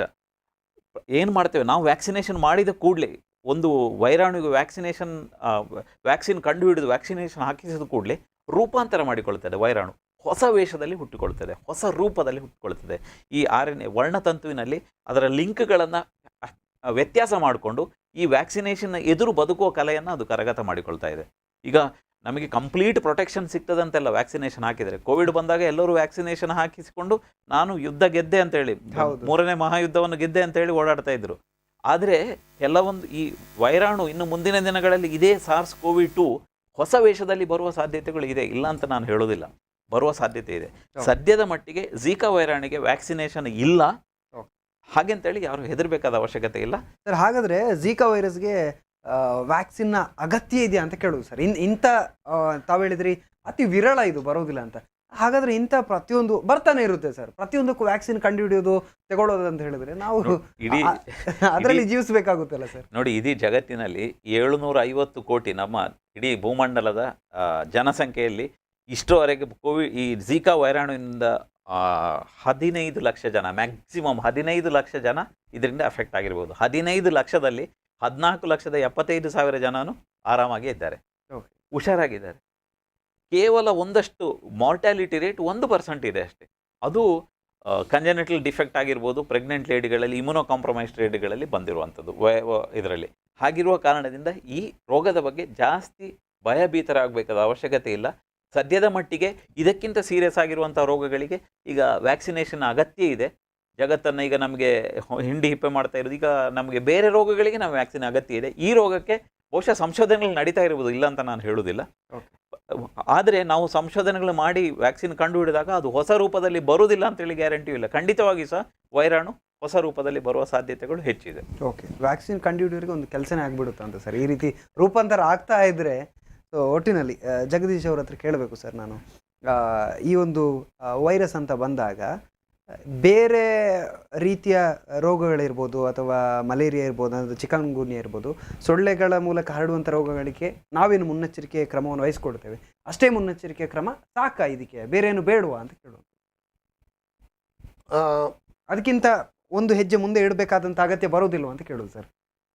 ನಾವು ಮುನ್ನೆಚ್ಚರಿಕೆ ತಗೊಂಡೇ ನಮಗೆ ಅದು ರೋಗ ಬರದಾಗೆ ಬರುವುದಿಲ್ಲ. ಓಕೆ. ನಿಮ್ಮ ಪ್ರಶ್ನೆ ಅಂದರೆ ಹೇಗೆ ಅಂದರೆ ಇವಾಗ ಮಲೇರಿಯಾ ಇರ್ಬೋದು, ಡೆಂಗ್ಯೂ ಇರ್ಬೋದು, ಇಂಥ ಸೊಳ್ಳೆಗಳಿಂದ ಹರಡ್ತದೆ. ಹಾಗಾಗಿ ಅದಕ್ಕೇನು ಮುನ್ನೆಚ್ಚರಿಕೆ ಕ್ರಮವನ್ನು ಕೈಗೊಂಡಿದ್ದೇವೆ, ಅವಿಷ್ಟೇ ಸಾಕಾ ಅಂತ ಕೇಳೋದು. ಅಷ್ಟೇ ಸಾಕಾ, ಬೇರೆ ರೀತಿಯ ಕ್ರಮಗಳೇನಾದರೂ ಬೇಕಾ? ನೋಡಿ, ಇದು ಪ್ರೂವನ್ ಫ್ಯಾಕ್ಟ್. ಇದು ಸೊಳ್ಳೆಗಳಿಂದಲೇ ಹರಡ್ತದೆ ಅಂತೇಳಿ ವೈಜ್ಞಾನಿಕವಾಗಿ ಪ್ರೂವ್ ಆಗಿದೆ. ಏಡಿಸ್ ಈಜಿಪ್ಟಿ ಅಂತೇಳಿ ಹಗಲು ಹೊತ್ತು ಕಚ್ಚುವಂಥ ಸೊಳ್ಳೆಗಳು, ಏಡಿಸ್ ಆಲ್ಬೋಪಿಕ್ಟಸ್ ಅಂತ ಹೇಳುವ ಒಂದು ಸೊಳ್ಳೆಗಳಿಂದ ಹರಡ್ತದೆ ಅಂತೇಳಿ. ಸೊ ಅದರ ಮುಖಾಂತರ ಹರಡುದೆ ಅಂತ ಗೊತ್ತಾದ ಕಾರಣ ಸೊಳ್ಳೆಗಳನ್ನು ನಿಯಂತ್ರಣ ಮಾಡಿದರೆ, ಸೊಳ್ಳೆ ನಮಗೆ ಕಚ್ಚದಂತೆ ನಾವು ಸಾಕಷ್ಟು ಮುಂಜಾಗರೂಕತೆ ವಹಿಸಿದರೆ ಖಂಡಿತವಾಗಿ ಅದು ಸಾಕು ಅಂತ ನನ್ನ ಅನಿಸಿಕೆ. ಓಕೆ ಸರ್, ಇದೊಂದು ಪ್ರಶ್ನೆ ನಾನು ಮೊದಲು ಕೇಳಬೇಕಿತ್ತು, ಆದರೆ ಅದಕ್ಕೆಲ್ಲ ವಿವರಣೆ ಬಂದಿದೆ, ಆದರೂ ಕೇಳುವಂಥದ್ದು. ಈ ಝೀಕಾ ಅನ್ನುವಂಥದ್ದು ಮಾರಣಾಂತಿಕನ ಅಂತ, ಅಂದರೆ ಕೊರೋನಾ ಬಂದಾಗಲೂ ಅಷ್ಟೇ, ಬಂದವ ಸಾಯ್ತಾನೆ ಅನ್ನುವಂಥ ಪ್ರಚಾರ ಸರ್. ಹಾಗಾಗಿ ಇವಾಗಲೂ ಕೂಡ ಜನರಲ್ಲ ಅಷ್ಟೇ, ಝೀಕಾ ಬಂದುಬಿಟ್ಟಿದೆ, ಬಂದವರು ಸತ್ತೋಗ್ತಾರೆ ಅನ್ನುವಂಥ ಭಯ ಇದೆ ಸರ್. ಖಂಡಿತವಾಗಿಯೂ ಇದು ಭಯಭೀತರಾಗಬೇಕಾದ ಅವಶ್ಯಕತೆ ಇಲ್ಲ. Incidence of mortality is very less than 1%, 0.01%. ಅಂದರೆ ಮಾರ್ಟ್ಯಾಲಿಟಿ, ಮರಣ ಹೊಂದುವ ಪ್ರಮಾಣ ಬಹಳ ಕಡಿಮೆ ಇದೆ. ಈಗ ತಾನೇ ಹೇಳಿದೆ, 750 ಕೋಟಿಯಲ್ಲಿ ಸಾಧಾರಣ 13ರಿಂದ 15 ಲಕ್ಷ ಮಂದಿಗೆ ಬಂದಿದೆ. ಬೆರಳೆಣಿಕೆಯಷ್ಟು ಒಂದು 3,000-4,000 ಜನ ಇಡೀ ಜಗತ್ತಿನಲ್ಲಿ ಈ ರೋಗದಿಂದ ಮರಣಿಸಿರ್ಬೋದು. ಅದಕ್ಕಿಂತ ಜಾಸ್ತಿ ಜನ ತೀರಿ ಹೋಗಲಿಲ್ಲ. ಹಾಗೆಂತೇಳಿ ಇದನ್ನು ನೆಗ್ಲೆಕ್ಟ್ ಮಾಡಬೇಕು ಅಂತೇಳಿ ಅಲ್ಲ. ಯಾಕೆಂತೇಳಿದರೆ ಇವತ್ತು ಬಂದ ರೋಗ ನಾಳೆ ಬೇರೆ ರೂಪದಲ್ಲಿ ಬರುವ ಸಾಧ್ಯತೆಗಳಿದೆ. ಆದರೆ ನಾವು ಮುನ್ನೆಚ್ಚರಿಕೆ ವಹಿಸಬೇಕು. ಇದರ ಬಗ್ಗೆ ಭಯಭೀತರಾಗಬೇಕಾದ ಅವಶ್ಯಕತೆ ಇಲ್ಲ ಅಂತ ನಾನು ಹೇಳಲಿಕ್ಕೆ ಇಷ್ಟಪಡ್ತೇನೆ. ಇನ್ನು ಝೀಕಾದಿಂದ ಪಕ್ಷಪಾತ ಸಂಭವಿಸ್ಬೋದಾ, ಅದಕ್ಕೆ ತುತ್ತಾಗ್ಬೋದಾ? ಅಂದರೆ ಇದು ವೈರಸ್ ಅಟ್ಯಾಕ್ ಆದರೆ ಅದಕ್ಕೂ ಕಾರಣ ಆಗ್ಬೋದಾ ಅನ್ನುವಂಥ ನೋಡಿ, ಈಗ ತಾನೇ ಸರ್ ಒಂದು ಮಾತು ಹೇಳಿದರು, ಗುಲಿಯನ್ ಬಾರೆ ಸಿಂಡ್ರೋಮ್ ಅಂತೇಳಿ. ಈ ವೈರಾಣು ನೇರವಾಗಿ ನಮ್ಮ ಬ್ರೈನ್ ಟಿಶ್ಯೂಗೆ ಅಟ್ಯಾಕ್ ಆಗುವಂಥ ವೈರಾಣು, ನೇರವಾಗಿ ಬ್ರೈನ್ ಟಿಶ್ಯೂಗೆ ಅಟ್ಯಾಕ್ ಆಗುವಂಥ ವೈರಾಣು. ಆದ ಕಾರಣದಿಂದ ಗುಲಿಯನ್ ಬಾರೆ ಸಿಂಡ್ರೋಮ್ ಬರುವ ಸಾಧ್ಯತೆಗಳು ಜಾಸ್ತಿ, ಸ್ಟ್ರೋಕ್ ಬರುವ ಸಾಧ್ಯತೆಗಳು ಬಹಳ ಕಡಿಮೆ. ಅದರ ಬಗ್ಗೆ ಹೆಚ್ಚಿನ ರಿಪೋರ್ಟ್ಗಳು, ಮಾಹಿತಿಗಳು ಎಲ್ಲಿಯೂ ಲಭ್ಯವಿಲ್ಲ. ಮುಂದಿನ ದಿನಗಳಲ್ಲಿ ಬಂದರೆ ಅದು ರಿಪೋರ್ಟ್, ನಾವೆಲ್ಲ ಸ್ಟ್ಯಾಟಿಸ್ಟಿಕ್ಸ್ ಪಾಯಿಂಟ್ಸ್ಗಳನ್ನು ಇಟ್ಟುಕೊಂಡು ನಾವು ಮಾತಾಡುವಂಥದ್ದು. ಇಂತಹ ಒಂದು ರೋಗಗಳು ಬಂದಾಗ, ರೋಗಿಯಲ್ಲಿ ಝೀಕಾ ವೈರಾಣು ನಮಗೆ ಸಿಕ್ಕಿದಾಗ ಅವನ ರೋಗದ ಇದನ್ನು ಸಿಂಪ್ಟಮ್ಸ್ಗಳನ್ನು ನೋಡಿ ಅದನ್ನು ವೈದ್ಯರುಗಳು, ವಿಜ್ಞಾನಿಗಳು ನಾವು ಜರ್ನಲ್ಗಳಲ್ಲಿ ಪಬ್ಲಿಷ್ ಮಾಡ್ತೇವೆ. ಅದು ನಮಗೆ ಫ್ಯಾಕ್ಟ್ಸ್ ಆ್ಯಂಡ್ ಫಿಗರ್ಸ್. ಇಂತಿಷ್ಟು ಜನರಿಗೆ ಬಂದಿದೆ, ಇಂತಿಷ್ಟು ಜನರಿಗೆ ಈ ರೀತಿ ತಲೆನೋವು ಬಂದಿದೆ, ಇಂತಿಷ್ಟು ಜನರಿಗೆ ಈ ರೀತಿ ಸಿಂಡ್ರೋಮ್ ಆಗಿದೆ, ಅದನ್ನು ನೋಡಿಕೊಂಡು ನಾವು ಹೇಳುವಂಥದ್ದು. ಸೊ ರಿಪೋರ್ಟ್ ಆಗದ ಕಾರಣದಿಂದ ಮುಂದೆ ಬರಲಿಕ್ಕೆ ಸಾಧ್ಯತೆ ಇದೆ ಸರ್. ನೇರವಾಗಿ ಇದರಿಂದ ನಮಗೆ ಪ್ಯಾರಾಲಿಸಿಸ್ ಬರುವ ಚಾನ್ಸ್ಗಳು ಇಲ್ಲ. ಆದರೆ ನಾನು ಯಾವಾಗ ಹೇಳಿದರೆ ಜಿ ಬಿ ಸಿಂಡ್ರೋಮ್ ಅಂತ ಹೇಳಿದರೆ ಈ ವೈರಸ್ ನಮ್ಮಲ್ಲಿ ಪ್ರತಿಕಾಯವನ್ನು ಯಾವಾಗ ಪ್ರಚೋದಿಸ್ತದೆ ಉಂಟು ಮಾಡಲಿಕ್ಕೆ, ಆ ಪ್ರತಿಕಾಯ ಈ ವೈರಸ್ ಮೇಲೆ ಎಫೆಕ್ಟ್ ಮಾಡುವಾಗ ಈ ವೈರಸ್ನಲ್ಲಿ ಇರುವಂಥ ಕೆಲವು ಮಾಲಿಕ್ಯೂಲ್ಸ್ ನಮ್ಮ ನರದಲ್ಲಿರುವಂಥ ಮೈಲಿನ್ ಶೀತ್ನ ಕೆಲವು ಮಾಲಿಕ್ಯೂಲ್ಸ್ಗೆ ಹೊಂದುತ್ತದೆ. ಅಂದರೆ ನಾವು ಅದನ್ನು ಏನು ಹೇಳ್ತೇವೆ, ಮೊಲೆಕ್ಯುಲರ್ ಮಿಮಿಕ್ರಿ ಅಂತ ಹೇಳ್ತೇವೆ. ಅದರಲ್ಲಿರುವಂಥ ಮಾಲಿಕ್ಯೂಲ್ಸ್ ಮಾಲಿಕ್ಯೂಲ್ಸ್ ಒಂದೇ ಲೆಕ್ಕ ಇರ್ತದೆ. ಸೊ ನಮ್ಮ ಪ್ರತಿಕಾಯ, ನಮ್ಮ ಬಾಡಿಯಲ್ಲಿರುವಂಥ ಆ್ಯಂಟಿಬಾಡೀಸ್ ಅದನ್ನು ಕೊಲ್ಲುವುದರ ಜೊತೆಗೆ ನಮ್ಮಲ್ಲಿ ಅದರ ಹಾಗೆ ಇರುವಂಥ ಮಾಲಿಕ್ಯೂಲ್ಸ್, ಮೈಲಿನ್ ಶೀತಲ್ಲಿರುವಂಥ ಮಾಲಿಕ್ಯೂಲ್ಸ್, ನರದ ಕವಚದ ಮಾಲಿಕ್ಯೂಲ್ಸನ್ನು ಕೊಲ್ತದೆ. ಆಗ ನಮಗೆ ನರದಲ್ಲಿ ಎಲ್ಲಿಯಾದರೂ ಪ್ಯಾರಾಲಿಸಿಸ್ ಬರುವ ಚಾನ್ಸ್ಗಳು ಉಂಟು, but very very rare chances. G B syndrome ವರ್ಷಕ್ಕೆ ನಮ್ಮ ಇಂಡಿಯಾದಲ್ಲಿ ಸಾಧಾರಣ 100 ಬರ್ಬೋದು. ಅದು ಜಿ ಬಿ ಸಿಂಡ್ರೋಮ್ ಬರೀ ಝೀಕಾ ವೈರಸ್ ಅಂತ ಹೇಳಿಲ್ಲ ಅಲ್ಲ, ಯಾವುದೇ ಬ್ಯಾಕ್ಟೀರಿಯಾದಿಂದಲೂ ಬರಬಹುದು ಅಥವಾ ಯಾವುದೇ ವೈರಸ್ಸಿಂದಲೂ ಬರಬಹುದು. ಆದರೆ ನೇರವಾಗಿ ಪ್ಯಾರಾಲಿಸಿಸ್ ಇಲ್ಲ. ಓಕೆ, ಒಂದು ಕರೆ ಇದೆ ಸರ್. ಹಲೋ ಹಲೋ, ನಮಸ್ತೆ. ತಮ್ಮ ಹೆಸರು, ಎಲ್ಲಿಂದ ಕರೆ ಮಾಡ್ತಾ ಇದ್ದೀರಿ? ಗಂಗದ ಬಗ್ಗೆ ರಂಜಿಂದ. ಓಕೆ ಸರ್, ಪ್ರಶ್ನೆ ಕೇಳಿ ನೇರವಾಗಿ. ವೈದ್ಯರಿದ್ದಾರೆ ನಮ್ಮ. ಹಲೋ, ವಿಷಯ ಬಂಡ ಪನ್ನಿ ಸರ್. ದೊಡ್ಡ ಪಾತ್ರಲೆ ಪಾತಿರ್ಲಿ ಸರ್. ಅತತ್ ಅದು ಪಂಡೇಲಿ ಒಂದು ಉಮಿಲು ತುಚ್ಚಂದಿಲಕ ನಮ್ಮ ಕಾಪಾಡು ಉಮಿಲನ್ ತುಚ್ಚಂದಕ ನಂಗೆ ಕಾಪೇರಿಂಚಾಪು. ಓಕೆ, ಅವಳ ಗ್ರಾಮಾಂತರ ಟೌನ್ ದಂಡ ಕಾಪೋಲಿ ಬಾಕಿಲ್ ವಾರದ ಉಪ್ಪು ಇರುಳ. ಓಕೆ ಸರ್, ಇರ್ನ ಇಲ್ಲಲ್ಪ ಎಂಕಲ ಗ್ರಾಮಾಂತರ ಪ್ರದೇಶ ಸ್ವಲ್ಪ ಸರ್ ಅವು ಅಮ್ಮಂಜೆ ಪೊಳಲಿ. Okay sir. ಮೂಲೆಗಳು ಉಮಿಲ್ ಬರಲ್ಲಕ ಕಾಪು ನೆಂಚ ವಾ ಪರದಿನ ಪಾಡು ಎಂಚ ಪಾಡು ಇತವಜೆ ಬಡ ಕುಟುಂಬಂಡು. ಓಕೆ, ಬಡ ಕುಟುಂಬದಕ್ಕಳು ಎಲ್ಲಿ ಖಂಡಿದಿದ್ದು ಬಾಕಿಲಿ ಜನ ನೆಟ್ಟು ಬುರಪ್ಪೇರಿ.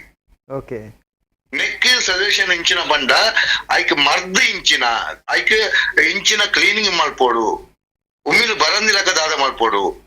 ಐದೊಕ್ಕ ಐಕ್ ಸರ್ಕಾರಿ ಆಸ್ಪತ್ರೆ ಒಂದು ಇಂಚಿನ ಅಲಿಪ್ಪರ ಇಂಚಿನ ಒಂದು ಬರಡು ಇಂಚಿನ ಪುರ ಐಕ್ ಕೊರಡು. ಆ ಉಮಿಲ್ ನಾಶ ಮಲ್ಪೋಡು ಅಂಚಿನ ಈ ಆರೋಗ್ಯಾಧಿಕಾರಿನ ಕೂಡ ಇಂಚಿನ ಮಲ್ಪೋಡು ನೇನು ಪೂರ ಒಂದು ಮಲ್ಪೋಡು ಅತ್ತಂದೆ. ಉಮಿಲಿ ಬರಂದಿಲಕ ಮಲ್ಪೋಡು ಬಂಡ ಇಂಚ ಮಾಡ್ಬೇ ಉಮಿಲ್ ಬರಂದ ಕುಂಡ.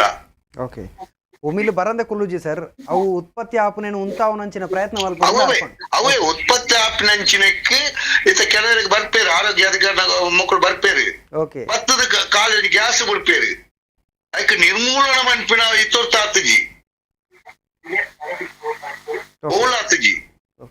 ಅದಕ್ಕೆ ನಿರ್ಮೂಲನ ಬಂದು ಆ ಉಮಿಲ್ನ ಕೆಪ್ಪಿನಂಚಿನ ಉಂತೆರ ಬಂಡಂದೆ ಗ್ರಾಮಾಂತರ ಪ್ರದೇಶ ನೀರು ಉಂತುನೆ ಉಂತಲ್ಲ ಕೆಂಚ ಆಲ್ಪುನಿ ಸರ್ ಕಂಡೋಡು ಉಂತುಡು ಬಿತ್ತುಂಟು ಸರ್. ಸರ್ ಅಂಚಿನ ಪ್ರಾಕೃತಿಕವಾದ ಇಪ್ಪುನಂಚಿನ ಕೆಲವೊಂದು ವಿಚಾರಲೇನು ಸಂಪೂರ್ಣವಾದ ಉಂತಾರಾಪು ಜಾಂಡ ಮುನ್ನೆಚ್ಚರಿಕೆ ಕ್ರಮದೇತೊಂದು ನಮ್ಮ ಎಂಚಬೋಡು ನಮ್ಮ ಬದುಕನ ಎಂಚ ನಮ್ಮ ಒರಿತು ನೋಡು ಪನ್ಪನ ಜವಾಬ್ದಾರಿ ನಮ್ಮದೇತೊಂಡ ಖಂಡಿತ ನೆತ್ತ ವಿರುದ್ಧ ಹೋರಾಟ ಮಲ್ಪರೆ ಸಾಧ್ಯ ಉಂಟು ಸರ್. ಧನ್ಯವಾದ, ಕರೆ ಮಲ್ತೀನಿ. ಇದೇ ಮಾತನ್ನು ನಾನು ಹೇಳಿದ್ದು ಮೊದಲು. ಈ ಸೊಳ್ಳೆ ನಿರ್ಮೂಲನ ಬರೀ ಆರೋಗ್ಯ ಇಲಾಖೆ ಕಾರ್ಯಕ್ರಮ ಅಲ್ಲ, ಸರ್ಕಾರದ ಕಾರ್ಯಕ್ರಮ ಅಲ್ಲ. ಅವರ ಮನೆ ಸುತ್ತ ನೀರು ತುಂಬಿದೆ ಅಂತೇಳಿ ಸರ್ಕಾರವನ್ನು, ಆರೋಗ್ಯ ಇಲಾಖೆಯನ್ನು ಅವರು ಗ್ಯಾಸ್ ಬಿಡ್ತಾರೆ ಅಂತ ಹೇಳಿದ್ರಲ್ಲ, ಮನೆ ಸುತ್ತಮುತ್ತ ನೀರು ನಿಲ್ಲದಂತೆ ಮಾಡೋದು ಪ್ರತಿಯೊಬ್ಬನ ಹೊಣೆಗಾರಿಕೆ. ಅದು ನಮ್ಮ ಮನೆ ಸುತ್ತಮುತ್ತ ನೀರು ನಿಲ್ಲದಾಗಿ ನೋಡಿಕೊಳ್ಳೋದು it is my social responsibility, ಸಾಮಾಜಿಕ ಹೊಣೆಗಾರಿಕೆ. ಅದಕ್ಕೆ ನೀವು ಪ್ರತಿದಿನ ನಿಮ್ಮ ಆರೋಗ್ಯ ಇಲಾಖೆಯವರು ಬಂದು ನೀರು ನಿಲ್ಲದಾಗೆ ನೋಡಬೇಕು, ನಿಮಗೆ ಲೆಕ್ಚರ್ ಕೊಡಬೇಕು, ಗ್ಯಾಸ್ ಬಿಡಬೇಕು, ಹೊಗೆ ಬಿಡಬೇಕು ಅಂತ ಹೇಳಿದರೆ ಆಗೋದಿಲ್ಲ. ಯಾವಾಗ ನಾವು ಬದಲಾಗುತ್ತೇವೋ, ನಮ್ಮ ಚಿಂತನೆಗಳು ಬದಲಾಗುತ್ತದೆಯೋ, ಆವಾಗ ಮಾತ್ರ ಸೊಳ್ಳೆಗಳ ನಿಯಂತ್ರಣ ಸಾಧ್ಯ. ಸೊಳ್ಳೆ ನಿಯಂತ್ರಣ ಮಾಡುವುದರ ಜೊತೆಗೆ ಒಂದು ವೇಳೆ ಸೊಳ್ಳೆ ಇದ್ದರೂ ಸಹ ಸೊಳ್ಳೆಗಳ ಕಚ್ಚದಾಗಿ ನೋಡಿಕೊಳ್ಬೇಕು ಅಂತ ನಾವು ಹೇಳಿರುವಂಥದ್ದು. ಬಹುಶಃ ಅವರು ಬೇರೆ ರೀತಿಯಲ್ಲಿ ಚಿಂತನೆ ಮಾಡ್ತಾ ಇದ್ದಾರೆ. ಚಿಂತನೆಗಳನ್ನು ಬದಲಿಸಿಕೊಂಡ್ರೆ ಖಂಡಿತವಾಗಿಯೂ ಆರೋಗ್ಯಪೂರ್ಣ ಸಮಾಜ ನಿರ್ಮಾಣ ಆಗಲಿಕ್ಕೆ ಸಾಧ್ಯ. ಗ್ರಾಮೀಣ ಪ್ರದೇಶ ಸರ್, ಹಳ್ಳಿಗಳು. ಸೊ ಹಳ್ಳಿ ಅಂತ ಬಂದಾಗ ನಮ್ಮಲ್ಲಿ ತೋಟ ಇರ್ತದೆ, ಗದ್ದೆ ಇರ್ತದೆ, ಇಬ್ಬನಿಗಳು ಬೀಳ್ತದೆ, ಎಲ್ಲವೂ ಕೂಡ ಇರ್ತದೆ. ಸೊ ಹಾಗಾಗಿ ಸೊಳ್ಳೆಗಳಾಗದ ರೀತಿಯಲ್ಲಿ ನಾವಿಗೆ ತಡ್ಕೊಳ್ಳೋದು ಎಲ್ಲವೂ ಕೂಡ ಪ್ರಶ್ನೆ ಅವರಲ್ಲಿ ಖಂಡಿತ ಬಂದೇ ಬರೋದು, ತಪ್ಪಲ್ಲ. ಆದರೆ ಅಲ್ಲಿ ನಾವು ಬದಲು ಮಾಡ್ಕೊಳ್ಬೇಕಾದಂಥದ್ದು ನಾವು ಹೇಗೆ ನಮ್ಮನ್ನು ರಕ್ಷಣೆ ಮಾಡಿಕೊಡುವ. ಸೊ ರಕ್ಷಣೆ ಮಾಡುವಂಥ ವಿಧಾನವನ್ನು ಅವರು ಬಳಸ್ಕೊಡ್ಬೇಕಾಗಿದೆ ಸರ್. ಸೊ ಹಾಗಾಗಿ ಏನೋ ಹಳ್ಳಿಯವರು ಪ್ರಶ್ನೆ ಕೇಳಿದ್ರು, ಒಂದಷ್ಟು ಚಿಂತನೆಯನ್ನು ನೀವು ಹೇಳಿದಾಗೆ ಬದಲು ಮಾಡಿಕೊಂಡ್ರೆ ಖಂಡಿತ ಹಳ್ಳಿ ಪ್ರದೇಶಗಳಲ್ಲಿ ಅದಕ್ಕೂ ಸಹ ಸೊಲ್ಯೂಷನ್ ಇದೆ. ನಮ್ಮ ಗ್ರಾಮೀಣ ಪ್ರದೇಶಗಳಲ್ಲಿ ಕೆಲಸ ಮಾಡುವಾಗ ಫುಲ್ ತುಂಬು ತೋಳಿನ ಅಂಗಿ ಹಾಕಿಕೊಳ್ಬೇಕು, ಮತ್ತು ಸಾಕ್ಸ್ ಹಾಕಿಕೊಳ್ಬೇಕು, ಪ್ಯಾಂಟ್ ಹಾಕಿಕೊಂಡು ಕೆಲಸ ಮಾಡಬೇಕು. ಹಾಗೆ ಮಾಡಿದರೆ ಇದು ಹೆಚ್ಚಾಗಿ ಈಜಿಪ್ಟಿ ಅನ್ನುವಂಥದ್ದು, ಈ ಡೆಂಗ್ಯೂ ಇರಲಿ, ಚಿಕುನ್ಗುನ್ಯಾ ಇರಲಿ, ಅದು ಬರುವಂಥದ್ದು ಹಗಲು ಹೊತ್ತು, ಇಳಿ ಹೊತ್ತು, ಬೆಳಗಿನ ಹೊತ್ತು ಕಚ್ಚುವಂಥ, ರಾತ್ರಿ ಈ ಮಲೇರಿಯಾ ಸೊಳ್ಳೆ ಇರುವುದು ರಾತ್ರಿ ಹೆಚ್ಚಾಗಿ ಕಚ್ಚುವಂಥದ್ದು. ಇದು ಹಗಲು ಹೊತ್ತು, ಇಳಿ ಸಂಜೆ ಹೊತ್ತಿನಲ್ಲಿ ಕಚ್ಚುವಂಥದ್ದು. ನಾವು ಕೆಲಸ ಮಾಡುವ ಸಮಯದಲ್ಲಿ ಕಚ್ಚಿಸಿಕೊಳ್ಬೋದು. ಈಗ ಗದ್ದೆಗಳಲ್ಲಿ ನಾಟಿ ಮಾಡುವಾಗಲೂ ಸಹ ಕಚ್ಚುವ ಸಾಧ್ಯತೆಗಳು ಜಾಸ್ತಿ ಇದೆ. ಅಂತಹ ಸಂದರ್ಭಗಳಲ್ಲಿ ದೇಹವನ್ನು ಸಂಪೂರ್ಣವಾಗಿ ಕವರ್ ಮಾಡಿಕೊಂಡು ಸೊಳ್ಳೆ ವಿಕರ್ಷಿಸುವಂಥ ವಸ್ತುಗಳನ್ನು ಬಳಸಿಕೊಂಡು ನಾವು ಆದಷ್ಟು ನಮ್ಮನ್ನು ರಕ್ಷಿಸಿಕೊಳ್ಬೇಕು ಅಂತೇಳಿ ನಾವು ಹೇಳೋದು. ಅದನ್ನು ಹೇಗೆ ಬಳಸ್ಕೊಳ್ಬೇಕು ಅನ್ನೋದು ವೀಕ್ಷಕರಿಗೆ ಬಿಟ್ಟಂತ. ಓಕೆ, ನಮ್ಮ ಕರ್ತವ್ಯ, ನಮ್ಮ ಜವಾಬ್ದಾರಿಯನ್ನು ಅರಿತು ನಾವು ಇರಬೇಕು ಸರ್. ನಮ್ಮ ರಕ್ಷಣೆಗೋಸ್ಕರ ಆರೋಗ್ಯ ಇಲಾಖೆ ನಮ್ಮ ಮನೆ ಬಾಗಿಲಲ್ಲಿ ಇರಬೇಕಂತ ಹೇಳಿದ್ರೆ ಅದು ಸರಿಯಲ್ಲ ಸರ್. ಸರಿ, ಚಿಂತನೆ ಮಾಡ್ಕೊಳ್ಬೇಕಾಗಿದೆ. ಇನ್ನು ಡಾಕ್ಟರ್ ಜಗದೀಶ್ ಅವರಲ್ಲಿ ನಾನು ಕೇಳ್ಕೊಳ್ಳುವಂಥದ್ದು, ಚಿಕನ್ಗುನ್ಯಾ ಇರ್ಬೋದು, ಮಲೇರಿಯಾ ಇರ್ಬೋದು, ಡೆಂಗ್ಯೂ ಇರ್ಬೋದು, ಅದಕ್ಕೆ ಇದನ್ನು ಹೋಲಿಕೆ ಮಾಡೋದಾದ್ರೆ ಎಷ್ಟು ಮಾರಣಾಂತಿಕ ಅಥವಾ ಯಾವ ರೀತಿಯಲ್ಲಿ ಇರ್ತದೆ ಅಂತ ಹೋಲಿಕೆ ಮಾಡೋದಾದ್ರೆ ನಿಮ್ಮ ಪ್ರಕಾರ? ಝೀಕಾ ಮಾರಣಾಂತಿಕ ಅಲ್ವೇ ಅಲ್ಲ. ನಾವು ಹೆದರುವಂತಹ ಯಾವುದೇ ತೊಂದರೆ ಅದರಲ್ಲಿ ಬರೋದಿಲ್ಲ. ಯಾಕಂತಂದರೆ ಅದರಲ್ಲಿ ಇರೋದು ಒಂದೇ ಪ್ರಭೇದ. ಸೆಕೆಂಡ್ ಟೈಮ್ ಬಂದು ಕಾಂಪ್ಲಿಕೇಶನ್ ಆಗುವಂಥ ಇಶ್ಯೂಗಳು ಬರೋದಿಲ್ಲ. ಯಾಕಂದರೆ ಒಂದು ಸಲ ಆ್ಯಂಟಿಬಾಡೀಸ್ ಬಂದರೆ ಮತ್ತು ಸೆಕೆಂಡ್ ಟೈಮು ಅದು ಎಫೆಕ್ಟ್ ಆಗೋದಿಲ್ಲ. ಸೊ ಡೆಂಗೂ ಸಹ ಮಾರಣಾಂತಿಕ ಅಲ್ಲದಿದ್ದರೂ ಫಸ್ಟ್ ಟೈಮ್ ಬಂದಾಗ ಅಷ್ಟು ಪ್ರಾಬ್ಲಮ್ ಇರೋದಿಲ್ಲ. ಆದರೆ ಎರಡನೇ ಸಲ ಬಂದಾಗ ಕಾಂಪ್ಲಿಕೇಶನ್ಗಳು ಆಗಬಹುದು. ಆದರೆ ಝೀಕಾ ಯಾವುದೇ ರೀತಿಯ ಮಾರಣಾಂತಿಕ ರೋಗ ಅಲ್ವೇ ಅಲ್ಲ. ಓಕೆ, ಎಕ್ಸೆಪ್ಟ್ ಪ್ರೆಗ್ನೆನ್ಸಿಯಲ್ಲಿ ಬಂದಾಗ ಕೆಲವರಿಗೆ ಮೈಕ್ರೋಸೆಫಲಿ ಆಗುವಂಥ ಚಾನ್ಸ್ಗಳಿವೆ ಅಂತೇಳಿ. ಓಕೆ, ಇನ್ನೊಂದು ಸರ್, ಇವಾಗ ಮಕ್ಕಳು ಇರ್ತಾರೆ, ಸಣ್ಣ ಮಕ್ಕಳು, ಅಂದರೆ ತಿಂಗಳು ಒಂದು ವರ್ಷನೋ 2 ವರ್ಷನೋ ಆಗಿರ್ತದೆ. ಸೊ ಆವಾಗ ಅವರಿಗೆ ಅಂಥ ಮಕ್ಕಳಿಗೆ ಕಚ್ಚಿದ್ರೆ ಅವರ ಮೆದುಳಿನ ಮೇಲೆ ಇಲ್ಲ ಇಲ್ಲ ಇಲ್ಲ ಇಲ್ಲ ಅಂತ ಚಾನ್ಸ್ ಇಲ್ಲ. ಯಾಕಂದರೆ ಮೆದುಳಿನ ಬೆಳವಣಿಗೆ ಸರ್ ಹೇಳಿದಾಗೆ ಫಸ್ಟ್ ಟ್ರೈಮೆಸ್ಟ್ರಲ್ಲೇ ಸ್ಟಾರ್ಟ್ ಆಗಿರ್ತದೆ. ಓಕೆ, ಡೆಲಿವರಿ ಆದ ಮೇಲೆ ನಾರ್ಮಲ್ ಗ್ರೋತ್ ಆಗ್ತಾ ಇರ್ತದೆ. ಆಗ ಇದು ಬರೋದಿಲ್ಲ, ಕನ್ಜನಿಟಲ್ ಅನಾಮಲೀಸ್ ಆಗ ಬರೋದಿಲ್ಲ. ಓಕೆ, ಸೊ ಅಂದರೆ ಬೆಳೆದಿರುವವರ ಮೇಲೆ ನಮ್ಮ ಮೇಲೆ ಎಲ್ಲ ಹಾಗಾದ್ರೆ ಮೆದುಳಿನ ಮೇಲೆ ಪರಿಣಾಮ ಬೀರೋದಿಲ್ಲ ಅಂತ? ಬೀರೋದಿಲ್ಲ, ಖಂಡಿತವಾಗಿ ಬೀರೋದಿಲ್ಲ. ಅದು ಏನಿದ್ರು ಸಾಮಾನ್ಯ ವೈರಾಣು ನಮ್ಮ ದೇಹಕ್ಕೆ ಬಂದಾಗ ಏನೇನು ಸಿಂಪ್ಟಮ್ಸ್ಗಳಿರ್ತದೆ ಅದು ಮಾತ್ರ ಬರುವಂಥದ್ದು. ತಲೆನೋವು, ಗಂಟು ನೋವು, ಜ್ವರ, ಕಣ್ಣೂರಿ, ಮತ್ತು ಆರ್ಥ್ರಾಲಜಿ ಅಂತ ಸರ್ ಹೇಳಿದರು, ಇದೆಲ್ಲ ಬರುತ್ತಾನೆ. ಮತ್ತು ರ್ಯಾಷಸ್, ಸ್ಕಿನ್ಗಳಲ್ಲಿ ಉರಿಯುವಂಥದ್ದು, ಮ್ಯಾಕ್ಯುಲೋ ಪಾಪ್ಯುಲರ್ ರ್ಯಾಶ್ ಅಂತ ಹೇಳ್ತಾರೆ, ಕೆಂಪು ಗುಳ್ಳೆಗಳ ಥರ ಬರುವಂಥದ್ದು. ಇದು ಮಾತ್ರ ತುರಿಕೆ, ಇದು ಮಾತ್ರ ಬರುವಂಥದ್ದು. ಸರ್, ಇದು ಗುಳ್ಳೆಗಳ ರೀತಿಯಲ್ಲಿ ಇರ್ತದ, ಕಜ್ಜಿಯ ರೀತಿಯಲ್ಲಿ ಇರ್ತದೆ, ಯಾವ? ಅದೇ ಮ್ಯಾಕ್ಯುಲೋ ಪ್ಯಾಪ್ಯುಲರ್ ರ್ಯಾಷಸ್ ಅಂತ ಹೇಳ್ತಾರೆ ಆಂಗ್ಲ ಭಾಷೆಯಲ್ಲಿ. ಒಂದು ಸಣ್ಣ ಹಚ್ಚೆಗಳ ಥರ, ಮ್ಯಾಕ್ಯೂಲ್ ಅಂದರೆ ಒಂದು ಹಚ್ಚೆಗಳ ಥರ, ಪಾಪ್ಯುಲರ್ ಅಂದರೆ ಒಂದು ಎದ್ದು ನಿತ್ತುವ ಅಂದರೆ ತುರಿಕೆ ಮಾಡಿದಾಗ ಒಂದು ಕಜ್ಜಿ ಥರ ಬರುವಂಥದ್ದು. ಅದು ಗುಳ್ಳೆಗಳು ಬರುವ ಸಾಧ್ಯತೆಗಳು ಕಡಿಮೆ. ಒಂದು ರೀತಿಯ ಕೆಂಪಗಿನಾದಂತಹ ಒಂದು ಪಿಂಕಿಶ್ ರೆಡ್ಡಿಶ್ ಇರುವಂಥ ಒಂದು ರೀತಿಯ ಒಂದು ರ್ಯಾಷಸ್ ನಮ್ಮ ದೇಹದಲ್ಲಿ ಬರುವ ಸಾಧ್ಯತೆಗಳು ಇರ್ತದೆ. ಓಕೆ, ಕನ್ನಡದಲ್ಲಿ ನಾವು ದದ್ದುಗಳು ಅಂತ ಹೇಳ್ತೇವೆ. ಹೌದೌದು, ಸ್ವಲ್ಪ ರೈಸ್ಡ್, ಸ್ವಲ್ಪ ದಡಿಕೆ ಅಂತೇಳಿ ಹೇಳ್ಬೋದು, ಬಟ್ ಕೆಂಪು ಇರ್ತದೆ, ತುರಿಕೆ ಇರ್ತದೆ. ಸರ್, ಆ ರೀತಿ ಅವನ ದೇಹದಲ್ಲಿ ಆ ರೀತಿ ಆಯಿತು, ಏನು ಮಾಡಬೇಕು ಸರ್ ತಕ್ಷಣ?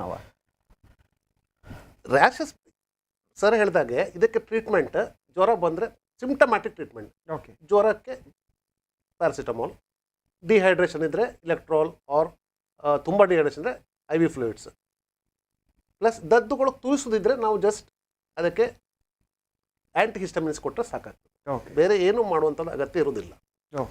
ಈ ಥರ ದದ್ದುಗಳು ಬಂದರೆ ನೋಡಿ, ಅದರಲ್ಲಿ ಸಹ ಈಗ ಒಂದು ಸೊಳ್ಳೆ ಕಚ್ಚಿದರೆ ಅಥವಾ ಒಂದು ಏನೋ ಕೀಟ ಕಚ್ಚಿದರೆ ಒಂದು ಮಾತ್ರ ಆ ಜಾಗದಲ್ಲಿ ಮಾತ್ರ ಇರ್ತದೆ. ನಮ್ಮ ದೇಹದ ಎಲ್ಲ ಭಾಗದಲ್ಲಿ ಇದ್ದಾಗ ಆವಾಗ ನಾವು ಚಿಂತನೆ ಮಾಡಬೇಕಾಗತ್ತೆ.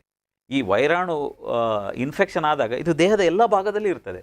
ಆವಾಗ ನಮಗೆ ಖಂಡಿತವಾಗಿ ಸಸ್ಪಿಷನ್ ಬರ್ತದೆ. ವೈದ್ಯರ ಬಳಿ ಹೋದಾಗ ಇಂಥದ್ದಿರ್ಬೋದು ಅಂತೇಳಿ ನಾವು ಅದನ್ನು ಪರೀಕ್ಷೆ ಮಾಡಲಿಕ್ಕಾಗತ್ತೆ. ದೇಹದ ದ್ರವ್ಯಗಳನ್ನು ತೆಗೆದುಕೊಂಡು ಟೆಸ್ಟ್ ಮಾಡಿ ಯಾವ ರೀತಿ ಯಾವ ಕಾರಣದಿಂದ ಬಂದಿದೆ, ಅಲರ್ಜಿಯಿಂದ ಬಂದಿದೆಯೋ ಅಥವಾ ಯಾವುದಾದ್ರು ಅವನ ಹಿಸ್ಟ್ರಿ ತಗೊಳ್ತೇವೆ, ಟ್ರಾವೆಲ್ ಹಿಸ್ಟ್ರಿ, ಯಾವುದಾದ್ರು ಔಷಧಿಗಳನ್ನು ತೆಗೆದುಕೊಂಡಿದ್ದಾರೆ, ಔಷಧಿ ತಗೊಂಡಾಗಲೂ ಸಹ ಈ ರೀತಿಯ ರ್ಯಾಷಸ್ ಬರುವ ಸಾಧ್ಯತೆಗಳಿದೆ. ಅದನ್ನೆಲ್ಲ ನೋಡಿ ರೂಲ್ ಔಟ್ ಮಾಡಿ ವೈದ್ಯರು ಸೂಕ್ತ ನಿರ್ಣಯ. ನೀವೇ ಹೋಗಿ ಗೂಗಲ್ ನೋಡಿ ಔಷಧಿ ತಗೊಳ್ಬೇಕು ಅಂತ ನಾನು ಹೇಳೋದಿಲ್ಲ. ಹತ್ತಿರದಲ್ಲಿ ಸರ್ಕಾರಿ ವೈದ್ಯರು ಎಲ್ಲ ಕಡೆ ಲಭ್ಯರಿದ್ದಾರೆ. ಅವರನ್ನು ಕನ್ಸಲ್ಟ್ ಮಾಡಿದರೆ ಖಂಡಿತವಾಗಿ ಸಹ ಅದಕ್ಕೆ ಸೂಕ್ತವಾದ ಸಲಹೆ, ಮಾರ್ಗದರ್ಶನ ಮತ್ತು ಔಷಧಿ ಸಿಗ್ತದೆ. ಓಕೆ, ಸಾಮಾನ್ಯ ಜ್ವರಕ್ಕೆ ಕೊಟ್ಟಂತ ಮದ್ದಿನಿಂದ ಝೀಕಾವನ್ನು ನಾವು ತಡೆಗಟ್ಟಬಹುದಾ ಅಥವಾ ಗುಣಮುಖ ಆಗ್ಬೋದಾ ಅದರಿಂದ ಅಂತ? ನೋಡಿ, ಈಗ ತಾನೆ ಇದೇನು ದೊಡ್ಡ ರೋಗ ಏನಲ್ಲ ಅಂತ ನಾವು ಹೇಳಿದ್ವಿ. ಇದು ಝೀಕಾ ಜ್ವರ ಬರುವಂಥದ್ದು. There is no specific medicine. ಯಾಕೆ ಹೇಳ್ದೆ ಅಂತ ಹೇಳಿದ್ರೆ ಅದು ನಾನು ಹೇಳ್ಬಿಡ್ತೀನಿ. ಸಾಮಾನ್ಯ ಜ್ವರ ಏನೋ ಬಂತು, ಏನೋ ಅವ್ರಿಗೆ ಗೊತ್ತಿರ್ತದೆ, ಏನು ತಗೊಳ್ಬೇಕಂತ ಅವರಿಗೆ ಗೊತ್ತಿರ್ತದೆ. ಸೊ ವೈದ್ಯರ ಬಳಿ ಹೋಗದೆ ಈ ರೀತಿ ಟ್ಯಾಬ್ಲೆಟ್ಸ್ಗಳನ್ನ ತಗೊಂಡ್ರೆ ಸಮಸ್ಯೆ ಆಗುತ್ತಾ ಅಂತ ಕೇಳೋದು. ನೋಡಿ, ಒಮ್ಮೆ ಜ್ವರ ಬಂದಾಗ ಸಾಮಾನ್ಯವಾಗಿ ಹೆಚ್ಚಿನ ಮನೆಗಳಲ್ಲಿ ಡೋಲೋ 650 ಮಾತ್ರೆಗಳಿರ್ತದೆ, ಔಷಧಿಗಳು ಇರ್ತದೆ. ಈ ಬರೀ ಜ್ವರ ಮಾತ್ರ ಆದರೆ ತಗೊಳ್ಬೋದು. ಜ್ವರದ ಜೊತೆಗೆ ಈಗ ಸಿವಿಯರ್ ಗಂಟು ನೋವು ಇರುವಂಥದ್ದು ಅಥವಾ ಇಮ್ಯುನೋ ಕಾಂಪ್ರಮೈಸ್ಡ್ ಪೇಷಂಟ್ ಇರುವಂಥದ್ದು ಅಥವಾ ಕಣ್ಣಲ್ಲಿ ಉರಿ ಇರುವಂಥದ್ದು, ದೇಹದೆಲ್ಲೆಡೆ ಪ್ಯಾಚಸ್ ಇದ್ದರೆ ನೀವು ವೈದ್ಯರನ್ನು ಕಾಣಬೇಕಾಗತ್ತೆ. ಬರೀ ಜ್ವರ ಹೇಳಿದೆಲ್ಲ 95% ಮಂದಿಗಳಲ್ಲಿ ಸಣ್ಣ ಜ್ವರ, ಮೈಕೈ ನೋವು ಬಂದು 4 ದಿವಸದಲ್ಲಿ ಅವರು ಮೊದಲಿನಾಗೆ ಆಗ್ತದೆ, ಆರಾಮಾಗ್ತಾರೆ. ನೀವು ಯಾವಾಗ ವೈದ್ಯರನ್ನು ಕಾಣಬೇಕು ಅಂತೇಳಿ ಆದರೆ ನಿಮಗೆ ಬೇರೆ ಸಿಂಪ್ಟಮ್ಸ್ಗಳು ಜಾಸ್ತಿ ಇದ್ದು ನಿಮಗೆ ವಿಪರೀತವಾದಂಥ ಸುಸ್ತು, ಬಾಯಾರಿಕೆ ಆಗುವಂಥದ್ದು, ದೇಹ ಡಿಹೈಡ್ರೇಷನ್ ಆಗುವ ಸಿಂಪ್ಟಮ್ಸ್ಗಳು ಬಂದರೆ ವೈದ್ಯರ ಬಳಿ ತೋರಿಸ್ಕೊಳ್ಬೇಕಂತ. ಓಕೆ, ಸೊ ಒಂದಷ್ಟು ಮಾಹಿತಿಗಳೆಲ್ಲವೂ ಬಂತು ಸರ್. ಸೊ ಇದರ ನಡುವೆ ಜನರು ಒಂದು ರೀತಿಯ ಚರ್ಚೆಯನ್ನು ಮಾಡ್ತಾ ಇದ್ದಾರೆ, ಒಂದೊಂದು ರೀತಿಯ ಲೇಖನಗಳನ್ನು ಬರಿತಾ ಇದ್ದಾರೆ. ಸೊ ತಾವು ಈ ಕಾರ್ಯಕ್ರಮಕ್ಕೆ ಬರುವಾಗಲೇ ಹೇಳಿದ್ರಿ, ಒಂದು ಕವನನೂ ಏನೋ ನೋಡ್ಕೊಂಡು ಬಂದಿದ್ದೀನಿ ಸರ್, ಅದಕ್ಕೆ ಬಂದಿದೆ ಅಂತ. ಸರ್ ಹೇಳಿ. ನಾನು ನಮ್ಮ ಒಬ್ಬರು ಸ್ನೇಹಿತರು, ಸಾಹಿತ್ಯ ಪರಿಷತ್ತಿನ ಒಬ್ಬರು ಸ್ನೇಹಿತರು ಈ ಝೀಕಾ ವೈರಾಣುವಿನ ಬಗ್ಗೆ ಒಂದು ಸುಂದರವಾದ ಒಂದು ಕವನವನ್ನು ಅವರು ಬರೆದು ನನಗೆ ಕಳಿಸಿದ್ದಾರೆ. ನಾವು ನಮ್ಮ ಶ್ರೋತೃಗಳ ಜೊತೆ, ವೀಕ್ಷಕರ ಜೊತೆ ಹಂಚಿಕೊಳ್ಳಿಕ್ಕೆ ಇಷ್ಟಪಡ್ತೇನೆ. ಮಾನವನು ಸಾಧನೆಯ ಹಾದಿಯಲ್ಲಿ ಮುಂದಿಹನು, ಹಲವು ಮೆಟ್ಟಿಲುಗಳ ಏರಿಹನು, ಸುಲಭ ಐಷಾರಾಮದ ಜೀವನ, ಬೆರಳ ತುದಿಯಿಂದಲೇ ಎಲ್ಲ ಕೆಲಸಗಳ ನಿರ್ದೇಶನ, ಕೂತಲಿಂದಲೇ ಎಲ್ಲವನ್ನೂ ಮಾಡ್ತಾನೆ ಅಂತೇಳಿ. ಸ್ವರ್ಗವೇ ಧರೆಗಿಳಿದು ಬಂದ ಅನುಭವ, ಸ್ವರ್ಗ ಮತ್ಸ್ಯ ಭೇದ ಬೇರಿಲ್ಲ ಕಾಣಿರೋ ಎಂಬ ಭಾವ, ಸಕಲ ಚರಾಚರಗಳ ತಾನೇ ಸೃಷ್ಟಿಸಬಲ್ಲೆನೆಂಬ ದಿಟ್ಟತನ, ಬೇರೆ ದೇವರ ಅಗತ್ಯವಿಲ್ಲವೆಂಬ ಉದ್ದಟತನ. ಎಲ್ಲವೂ ನಾವು ಸೃಷ್ಟಿ ಮಾಡಿಕೊಂಡಿದ್ದೇವೆ, ಎಲ್ಲವೂ ನಮ್ಮಿಂದಲೇ ಅಂತ ಹೇಳೋ ಒಂದು ಅಹಂಕಾರ. ಹೀಗೆ ವಿಜ್ಞಾನದ ಬಂಡಿ ಸಾಗುತ್ತಿರಲು ದುತ್ ಎಂದು ಹಳೆಯ ಶತ್ರು ಪ್ರತ್ಯಕ್ಷ, ಝೀಕಾ ವೈರಸ್ ಮತ್ತೆ ನಾಡಿನತ್ತ. ನಿನ್ನೆ ಗುಲ್ಬರ್ಗಾದಲ್ಲಿ, ರಾಯಚೂರಿನಲ್ಲಿ ಬಂದಿದೆ ಅಂತ. ಝೀಕಾ ಅರಣ್ಯವೇ ಇದರ ತವರು. ಈಗ ತಾನೇ ಹೇಳಿದ್ವಿ, ಝೀಕಾ ಅಂತ ಹೇಳೋ ಒಂದು ಅರಣ್ಯದಲ್ಲಿ ಇದು ಹುಟ್ಟಿದ್ದು ಅಂತೇಳಿ. ಹಲವು ವರ್ಷಗಳ ಹಿಂದೆ ಮಾಡಿತ್ತು ತಕರಾರು 1947. ಈಗ ಮತ್ತೊಮ್ಮೆ ಇದರ ಪ್ರವೇಶ ಆಗಿದೆ. ಮುಂದುವರಿದ ದೇಶಗಳೇ ಇದರಿಂದ ಹತಾಶ. ನಮ್ಮ ಮುಂದುವರಿದ ದೇಶಗಳು, ಗರ್ಭವತಿಯರೇ ಇದರ ಬೇಟೆ, ಮುಂದಿನ ಪೀಳಿಗೆಯ ವಿನಾಶವೇ ಇದರ ತೀಟೆ, ಗರ್ಭವತಿಯಾಗದಿರಿ ಎಂಬುದೇ ವೈದ್ಯರ ಸಲಹೆ, ವಿಕಲಾಂಗರು ಜನಿಸಬಹುದೆಂಬುದು ಇದರ ಊಹೆ. ಇದರಂತೆ ಹಲವು ಹಿಂದಿನ ಶತ್ರುಗಳಿಂದು ಪ್ರತ್ಯಕ್ಷ, ಮಲೇರಿಯಾ, ಡೆಂಗ್ಯೂ, ಚಿಕುನ್ಗುನ್ಯಾಗಳು ಇದಕ್ಕೆ ಸಾಕ್ಷ್ಯ. ವೈರಸ್ಸುಗಳ ದಂಡು ಇಂದೇಕೆ ಮತ್ತೆ ಬರುತ್ತಿದೆ, ಪರಿಸರ ಮಾಲಿನ್ಯ ಇದಕ್ಕೆ ಕಾರಣವೇ. ನಾವು ಚಿಂತನೆ ಮಾಡಬೇಕಾದಂಥ ವಿಚಾರ. ಕೋವಿಡ್ ಬಂದಾಗಲೂ ನಾವು ನಮ್ಮ ಚಿಂತನೆಗಳನ್ನು ಬದಲಿಸಿಕೊಳ್ಬೇಕು. ಯಾಕಾಗಿ ಬಂತು?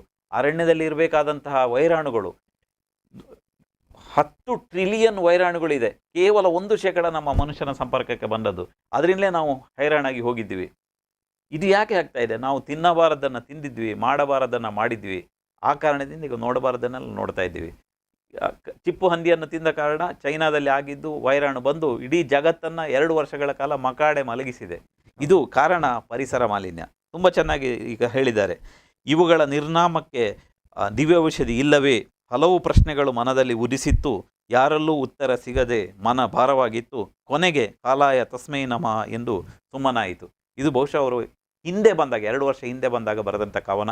ಈಗ ನಾನು ಅವರಿಗೆ ಹೇಳಲಿಕ್ಕೆ ಇಷ್ಟಪಡ್ತೇನೆ, ಇದಂತೂ ಅಂತಹ ಜಾಸ್ತಿ ಕೋವಿಡ್ನಂತೆ ಭಯಭೀತರಾಗುವಂತಹ ಒಂದು ರೋಗ ಅಲ್ಲ. ತನ್ನಿಂತಾನೇ ಗುಣವಾಗುವಂಥ, ಬಹಳ ಸುಲಭವಾಗಿ ಚಿಕಿತ್ಸೆ ಲಭ್ಯವಿರುವಂಥ ಒಂದು ರೋಗ. ಭಯಭೀತರಾಗುವುದು ಬೇಡ.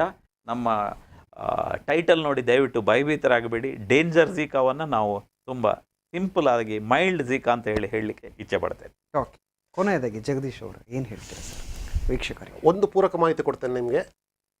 ಕೋವಿಡ್ ಇದು ಝೀಕಾ ಟೆಸ್ಟಿಂಗ್, ಇದಕ್ಕೆ ನಾವು ರಕ್ತ ಅಥವಾ ಮೂತ್ರ ಟೆಸ್ಟ್ ಮಾಡ್ತೇವೆ. ಸ್ಯಾಂಪಲ್ಗಳನ್ನು ಟೆಸ್ಟ್ ಮಾಡೋದು ಪೂನಾದ NIVಯಲ್ಲಿ.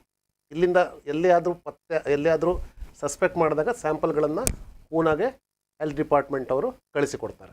ಒಂದು ಸೆಕೆಂಡ್ ಅಂತ ಹೇಳಿದ್ರೆ, ಸರ್ ಹೇಳಿದಾಗೆ ಖಂಡಿತವಾಗಿ ನಾವು ಪ್ರತಿ ಕೋವಿಡಲ್ಲೂ ಹೇಳಿದ್ದೇವೆ, ಮಂಕಿ ಫಾಕ್ಸ್ ಬಂದಾಗಲೂ ಹೇಳಿದ್ದೇವೆ, ಅಥವಾ ಈಗ ಝೀಕಾದಲ್ಲೂ ಹೇಳಿದಷ್ಟೇ, ಭಯ ಬೇಡ, ಜಾಗೃತರಾಗಿರಿ. ಸೆಕೆಂಡ್ ಅಂತ ಹೇಳಿದ್ರೆ ಎಲ್ರಿಗೂ ಸೋಷಲ್ ರೆಸ್ಪಾನ್ಸಿಬಿಲಿಟೀಸ್ ಅಂತದೆ. ಬರೇ ಸರ್ ಹೇಳಿದಾಗೆ ಹೆಲ್ತ್ ಡಿಪಾರ್ಟ್ಮೆಂಟಿದು ರೆಸ್ಪಾನ್ಸಿಬಿಲಿಟಿ ಅಲ್ಲ ಹೆಲ್ತನ್ನು ನೋಡಿಕೊಳ್ಳೋದು. ಈಗ ಸೊಳ್ಳೆಗಳನ್ನು ನಾಶ ಮಾಡಬೇಕಾಗಿದ್ರೆ ನಮ್ಗೆ ಪರಿಸರ ಶುದ್ಧ ಇರಬೇಕು. ಪರಿಸರ ಶುದ್ಧ ನಾವು ಒಂದ್ಸಲ ಬಂದು ಹೆಲ್ತ್ ಡಿಪಾರ್ಟ್ಮೆಂಟಿಂದ ಬಂದು ಕಲಿಸಿಕೊಡ್ತೇವೆ. ಬಟ್ ನಮ್ಮ ಪರಿಸರವನ್ನು ಶುದ್ಧ ಇಟ್ಟುಕೊಳ್ಳೋದು ನಮ್ಮ ಜವಾಬ್ದಾರಿ. ಸೊಳ್ಳೆಗಳನ್ನು ನಾವು ಸಂಪೂರ್ಣ ನಾಶ ಮಾಡಲಿಲ್ಲದಿದ್ದರೂ ಕಡಿಮೆ ಮಾಡ್ಬೋದು, ಸಂಖ್ಯೆಗಳನ್ನು ಕಡಿಮೆ ಮಾಡ್ಬೋದು. ಅಥವಾ ಸೊಳ್ಳೆಗಳು ನಮಗೆ ಕಚ್ಚಿಸ್ಕೊಳ್ಳೋದಾಗೆ ನೋಡ್ಬೋದು. ಹೇಗೆಂದರೆ ಫುಲ್ ಡ್ರೆಸ್ ಹಾಕೋದು, ಅಥವಾ ಮಾಸ್ಕಿಟೋ ರಿಪೆಲೆಂಟ್ಗಳನ್ನು ಉಪಯೋಗಿಸೋದು, ಅಥವಾ ನೆಟ್ಸ್ಗಳನ್ನು ಉಪಯೋಗಿಸೋದು, ಕಿಟಕಿ ಪರದೆಗಳನ್ನು ಉಪಯೋಗಿಸೋದು. ಎರಡನೇದಂತಂದರೆ ಯಾವುದೇ ತರಹದ ಜ್ವರ ಬಂದರೆ ಸಹ ನೀವು ಕೂಡಲೇ ಪರೀಕ್ಷೆಯನ್ನು ಮಾಡಿಸಿ. ಮಲೇರಿಯಾ ಇರಬಹುದು, ಡೆಂಗು ಇರಬಹುದು, ಇಲಿ ಜ್ವರ ಇರಬಹುದು. ಸದ್ಯದ ಮಟ್ಟಿಗೆ ಝೀಕಾದ ಭಯ ನಮಗೆ ಇಲ್ಲ. ಯಾವುದೇ ಬಂದರೂ ಸಹ ಟೆಸ್ಟನ್ನು ಹತ್ತಿರದ ಪ್ರಾಥಮಿಕ ಆರೋಗ್ಯ ಕೇಂದ್ರಗಳಲ್ಲಿ ಎಲ್ಲ ಸೌಲಭ್ಯಗಳು ಇದೆ, ಅಲ್ಲಿ ಹೋಗಿ ಕೂಡಲೇ ಟೆಸ್ಟ್ ಮಾಡಿಸಿ. ಥರ್ಡ್ ಅಂತ ಹೇಳಿದ್ರೆ, ಕೋವಿಡ್ ನಿನ್ನೆಯಿಂದ ನಮ್ಮಲ್ಲಿ 0 ಕೇಸ್ಗಳು, ಅಂದರೆ ಯಾವುದು ಆ್ಯಕ್ಟಿವ್ ಕೇಸ್ಗಳು ಇಲ್ಲ. ಹಾಗಂತೇಳಿ ಕೋವಿಡ್ನ ಭಯ ಸಂಪೂರ್ಣ ನಾಶ ನಮ್ಮಿಂದ ಇನ್ನೂ ಕೋವಿಡ್ ತೊಲಗಿಲ್ಲ.